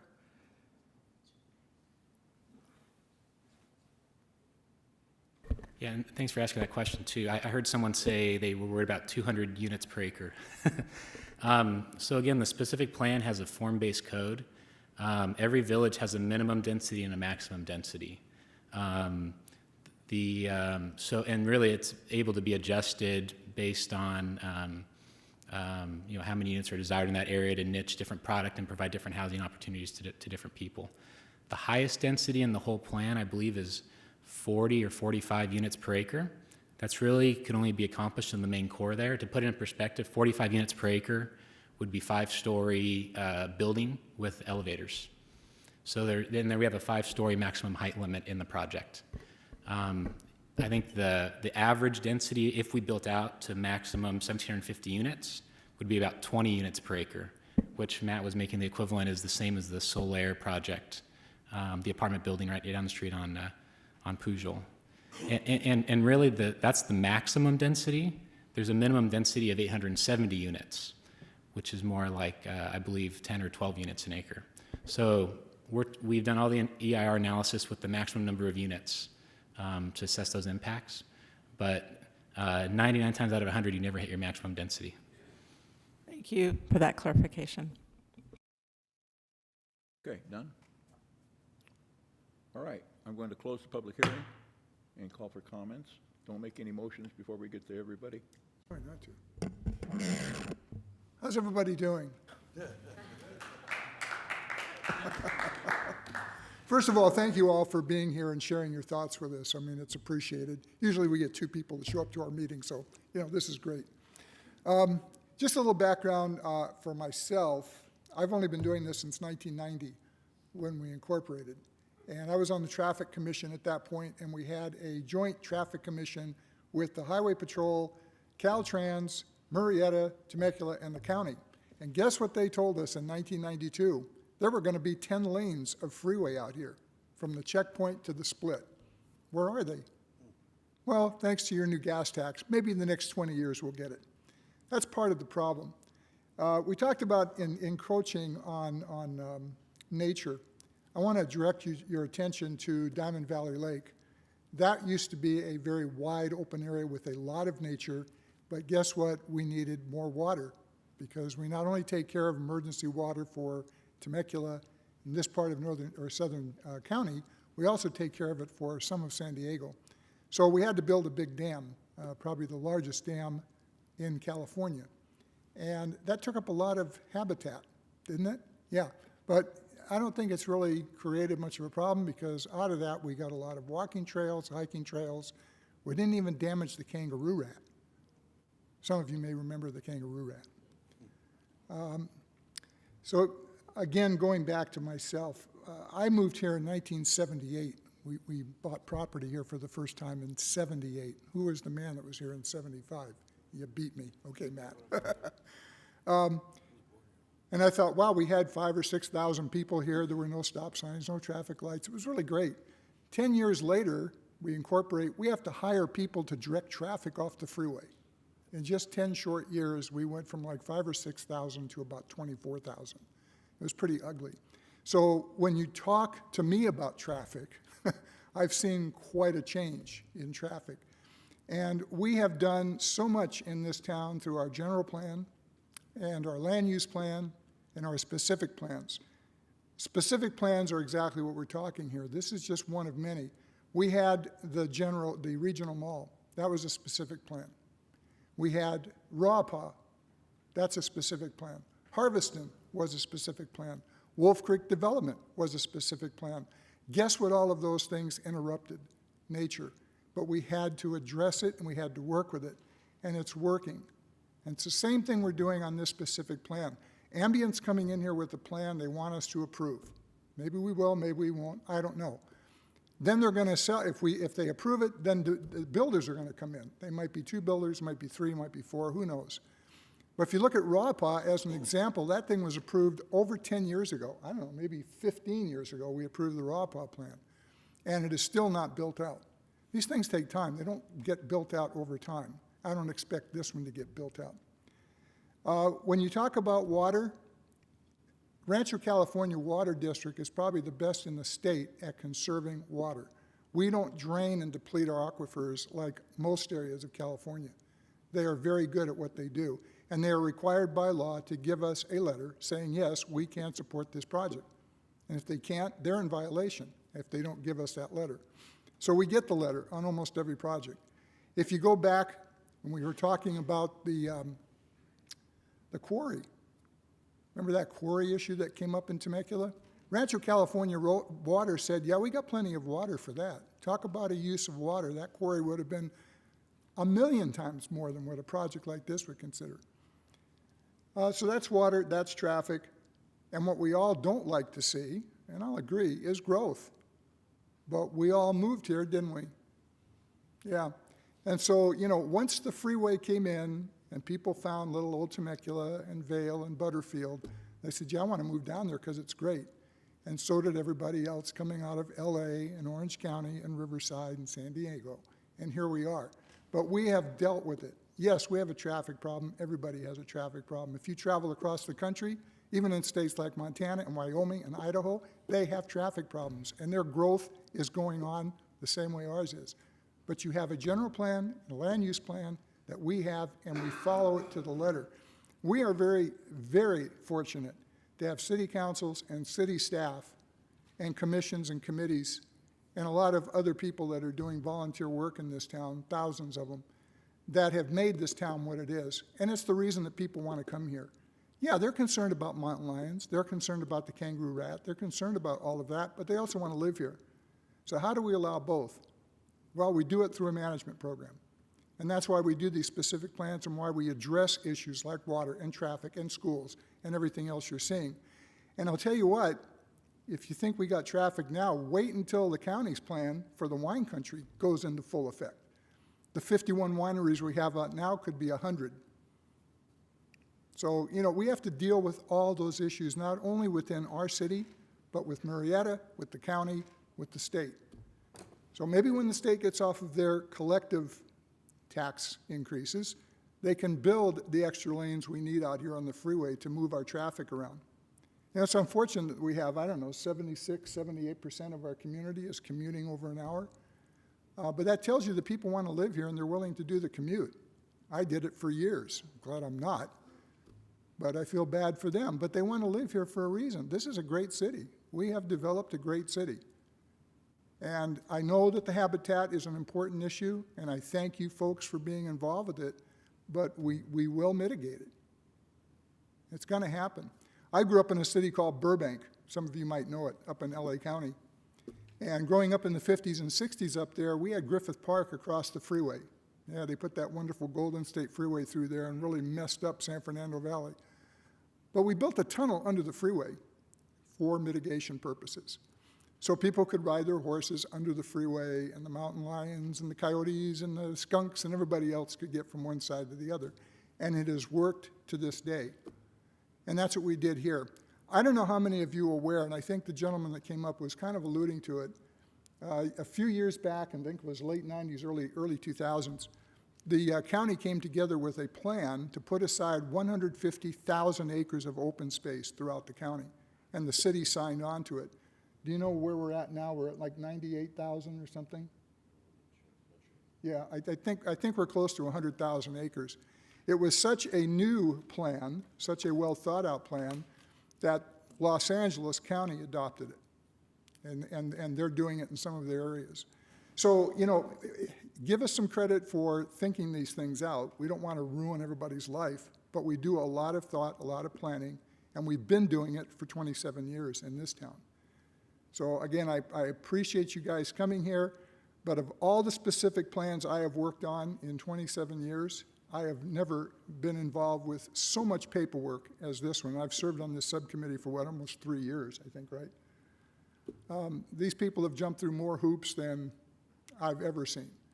And I think the gentleman said it, they don't have to, but they have. Ambient so far has been a very good applicant. So that said, I'll shut up and let somebody else talk.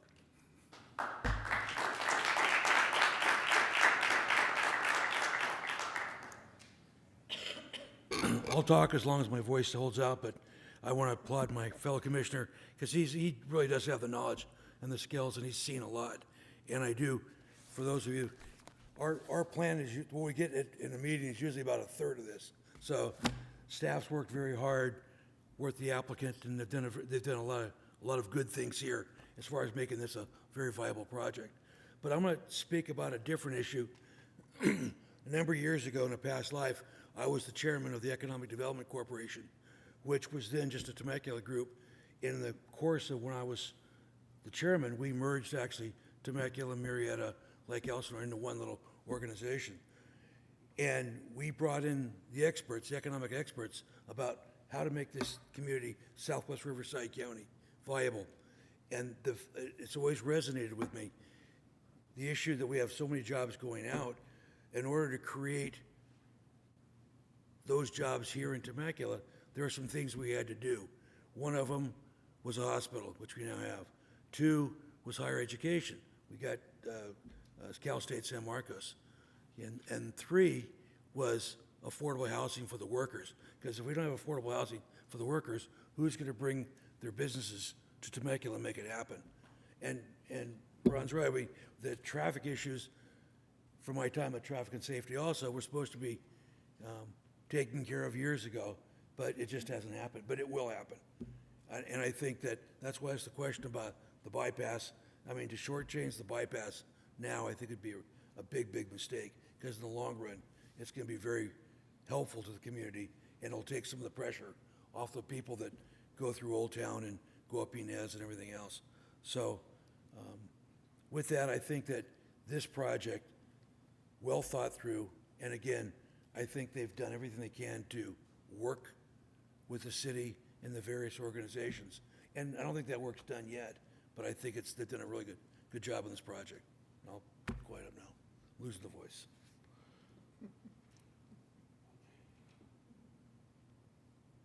I also want to echo what my fellow commissioners said.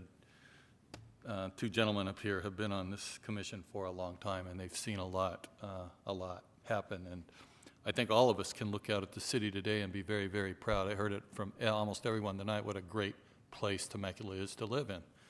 And this project reflects that, I think. You know, the density issue has been brought up, but there are a lot of factors that help compensate for that or mitigate that. We're getting a nature center site, perhaps. We're getting a bypass that will help with traffic. Only 20%, I think, is what I heard that the community would be providing traffic to the bypass. It does provide additional way out, as our traffic people, public works people told us, as opposed to just the Rancho California exit. We're getting resource preservation through this, through the dedication of land, which also means we're getting land preservation through this as well to contribute to the RCA and to the overall MSHCP goals. That's a plus. We're getting a 5-acre park that's going to be a wonderful opportunity for the community to get together and partake in whatever activities are going to help further the livability of our community, but also provide good positive interaction, especially for the youth of this town. We're getting a school site. We're getting a walkable community. I personally walk all over the city of Temecula, and I appreciate the fact that we're going to have nice sidewalks and everywhere else. It's how I get my exercise. And I love the thought that we're going to have a community that encourages that instead of hopping in your car and driving a mile down or half a mile down to pick up a quart of milk. I think that's a plus as well to the entire community, as well as addressing some of the issues that we face with traffic, air pollution, greenhouse gases, all the other things that seem to come along with our modern existence. One of the best things we're getting, which I'll comment on a little bit later, is a wildlife conservation fee of $43 per unit for the perpetuity. I know that there was some issues brought up as far as what that amount is truly, but I'll talk about that later. But that is a big plus as far as I'm concerned. And we're getting more affordable housing. You heard the prices, average prices tonight. I have 2 kids. They can't afford to live in Temecula. They can't buy anything. I'm sure there's many others that feel the same way. I do talk to a lot of the younger folks, not just them, but I think there is a demand for this type of housing now. They don't want a yard. They don't want a big house. They can't afford a 5-acre estate. So if we can provide more housing for the young people in the town, then I think that's great, and for anybody. And if we don't, they're the traffic issue, they're going to keep driving on the freeway to Murrieta or Hemet or Menifee or somewhere else where they build houses. So the traffic thing is endless. It is endless. I want to commend the applicant for going to the community several times and trying to get, feedback and what the community wants. Judging by the comments tonight, most of the community seems to like it a lot. Not everybody, but I don't know if everybody's from the community or outside as well. But I know there's disagreement on this. That's going to happen. But I do want to commend you for that.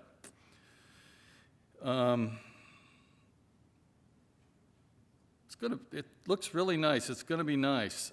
If we can attract people that can live in this community, and when high-tech companies or other businesses look at the city of Temecula and see the pool of employees that we are having, perhaps they will decide that maybe it's better to build a plant out here and hire good quality people than have people spend an hour and a half on the freeway every day. And trust me, I've been there. I did it for 4 years driving to San Diego. And those were the days when you could make it to Old Town San Diego in an hour. Not anymore, I know. The traffic will be mitigated. I know you took a conservative approach to it, but once that interchange is completed on the freeway, that's going to help a lot. And that's a plus as well. Hopefully, and one of the downsides to our community right now is there's not a lot of business on this side of the freeway, the west side of the freeway, that would support residents. I get that. There's no grocery store on this side of the freeway. Everybody's going to have to drive over there. But I'm optimistic in the fact that with a quality development, that business is going to recognize there are opportunities there, and they're going to either look at investing or building or providing those services that are going to be a plus for people so they don't have to get in their car and drive so far through the traffic all the time. I'm hopeful that's going to be an outcome. As far as the MSHCP is involved, it clearly is apparent there is a difference of opinion on whether it's sufficient enough for what the EIR has called for on that. And several people have questioned whether we are in compliance with the way the MSHCP considers their criteria and their cells and that type of thing. But the city has legal representation that I am sure has looked at this and decided that in their interpretation, that this project is okay under the MSHCP guidelines. And I know several of you representing other agencies disagree with that. I don't want to go into the past, but I can tell you in my past life before I retired, helped develop some of that MSHCP. And I know it's a kind of overused metaphor, but if you like sausage, don't watch it being made. Well, I can tell you the MSHCP was pretty much like making sausage. Mr. Sauls was involved, he knows that, I know it too. I managed several thousand acres of land that was part of the MSHCP, part of the reserve system, both at Chino Hill State Park, at Mount San Jacinto State Park, and Lake Paris as well, with kangaroo rats, with mountain lions, with burrowing owls, with other species that are in trouble. So I know all about that. My responsibility for my life was to protect resources and to provide opportunities for people. So the MSHCP, I think if there's this much disagreement on it, will be settled by people who are qualified to do that. And I'm not sure if any of us have a law degree, so I don't think we could make that interpretation, whether it's going to work or not. We'll leave it to them to decide if that's appropriate or not.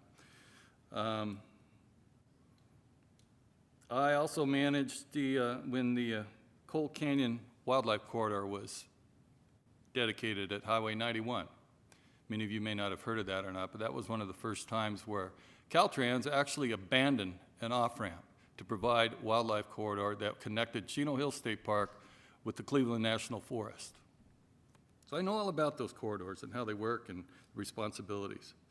One of the things about that opportunity was that there was language in there that prevented the State Parks Department from providing facilities for people because they felt, the environmental community, certain members of it, felt that it would be detrimental to the wildlife corridor.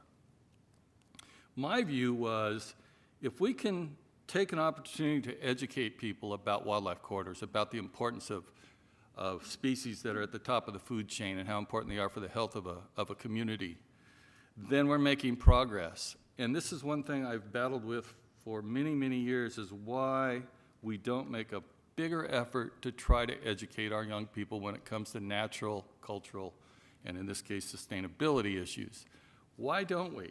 There's such a thing as nature deficit disorder that's a real big thing right now. Our kids aren't learning about the outdoors. They're busy with phones, they're busy with video games. They don't have enough opportunities to learn about natural environment and processes.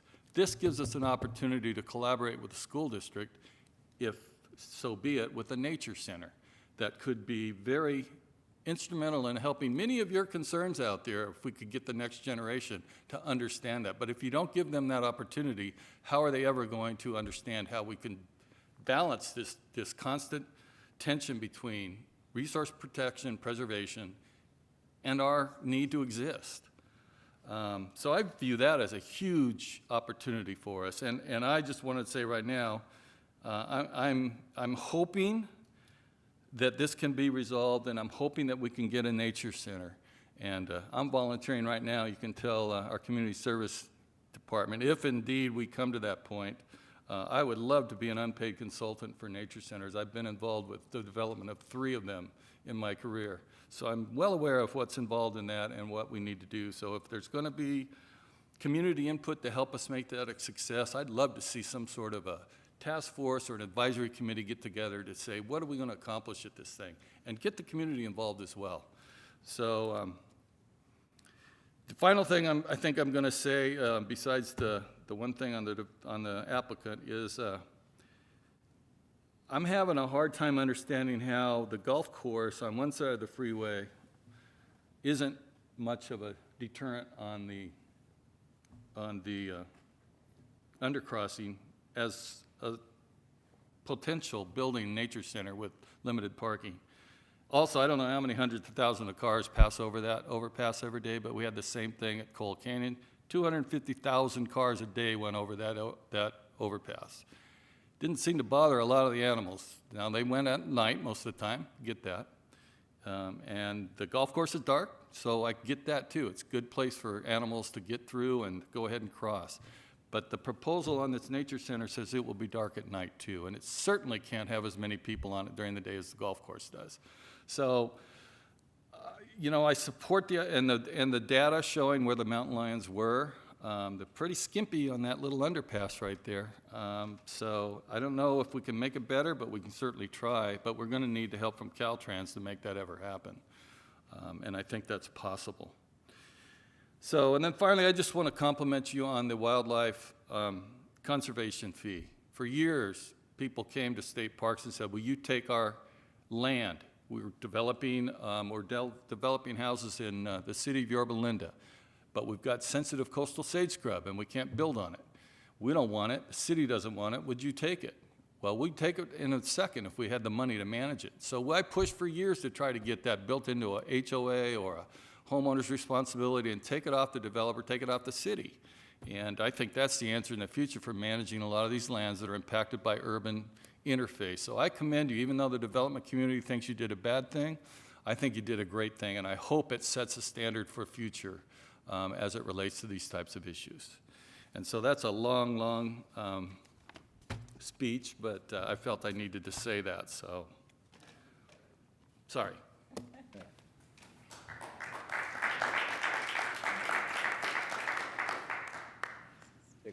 I don't know if I'm going to get applause, but that's good. First of all, I want to thank everyone for taking the time to be here. I know it takes time to come and speak and make that a priority in your life when it's so busy already. And I personally appreciate that. I wrote down each one of your names and wrote down something that you said. And so I want you to know that you're listened to. I hope that you feel that, because I think it's really important that we get that input from the community. This is your community, it's our community. And so I really appreciate everybody taking the time to be here. And those of you that are still here, right?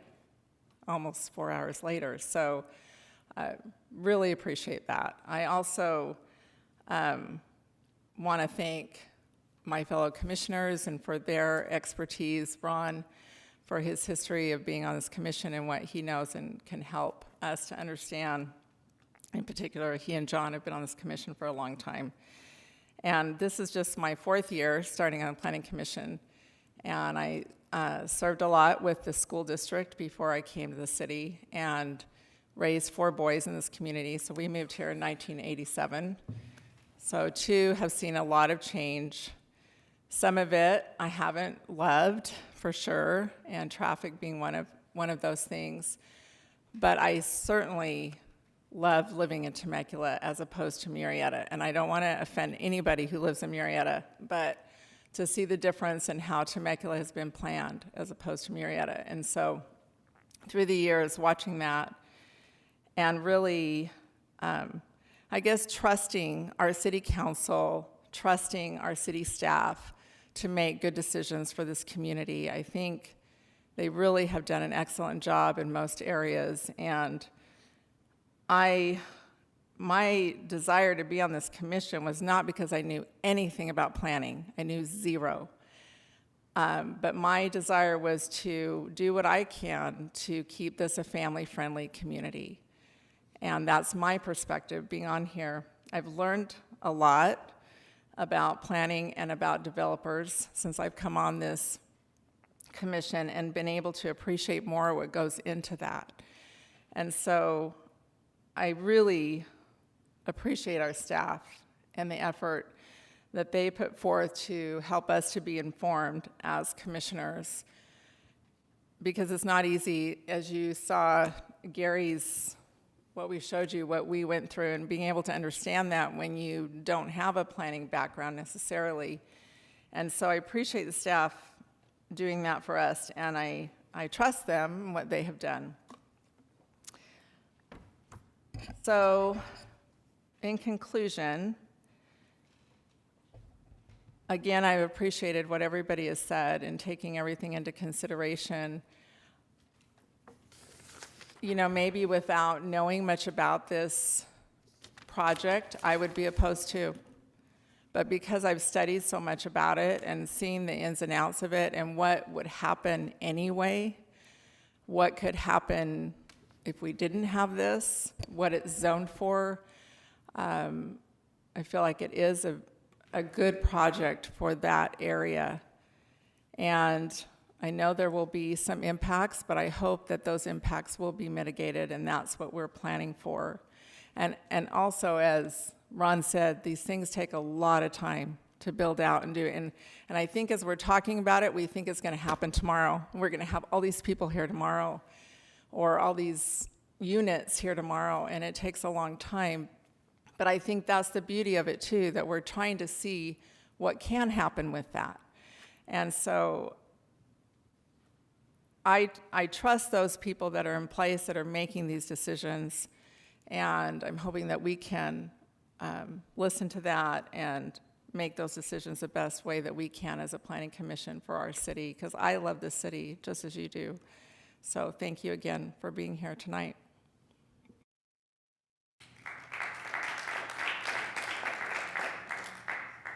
I get the easy part. I can just say ditto and go home.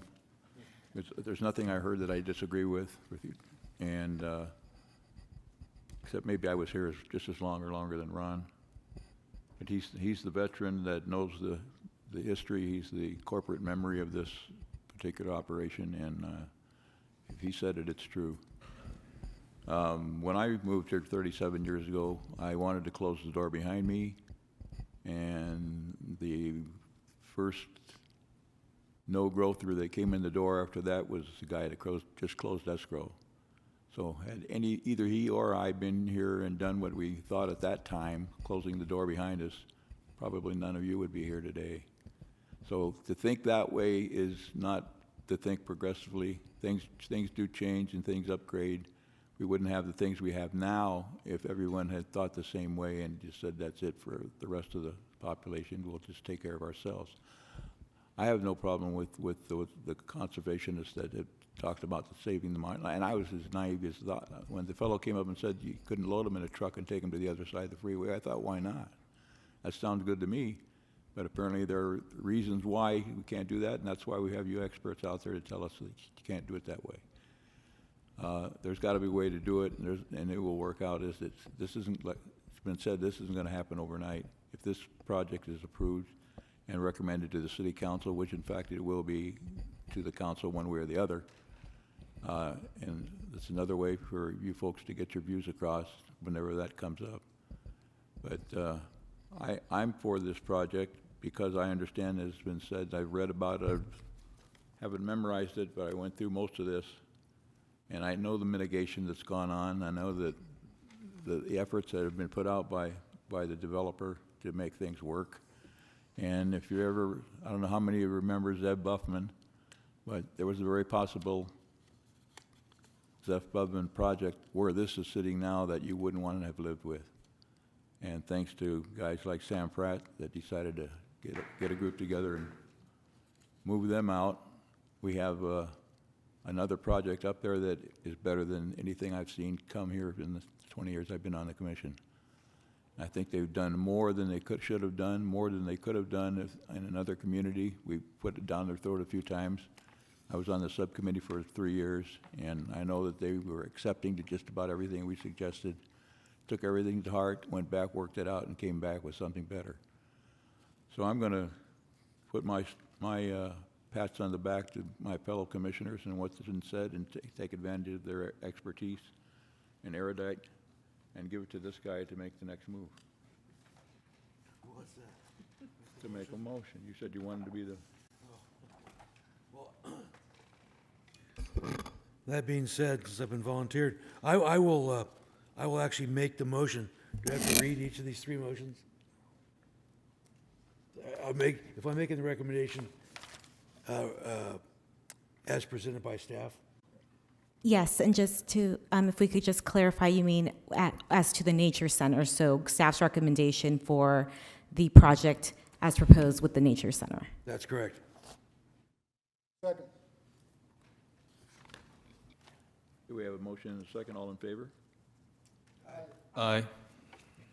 You have no visual confirmation of this, so I'm going to assume that was 5-0. Thank you for that. And thank you, folks out there. I took down your name and your position, and you stuck to the 3-minute limit in all cases but one, and that was caused by my not setting the timer right. So thanks for the cooperation in that regard. All right, let's see where we are.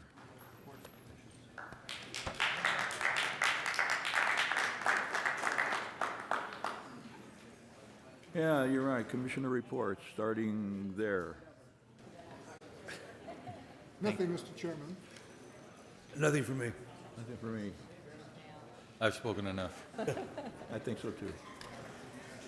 All right, reports from commissioner subcommittee. Did we have one of those? We didn't have one of those this time around. No. All right, Director of Community Development. Nothing further this evening. Thank you. Director of Public Works. Just real briefly, there was some discussion about traffic on the freeway this evening, and our council members have actually called for an I-15 traffic summit, which is being held on Gentlemen, we still have a meeting going on. Could you please keep it quiet? Yeah, speak up, Ed. I think it's going to take that. So we have our I-15 traffic summit, which is being held on November 30th, and with our, as well as city staff and 2 of our council members, we've invited staff and elected officials from other surrounding cities to talk about what we can do about traffic on the freeway. Thank you. Here, I believe it's 6 o'clock, but we can get you I'll get you the information on that. Thank you. You earned your pay. Let me earn my pay and call for a motion to adjourn to the 5th of December. Move. Oh, I so move. Second. A motion, a second. All in favor? Aye. All opposed? Thank you so much.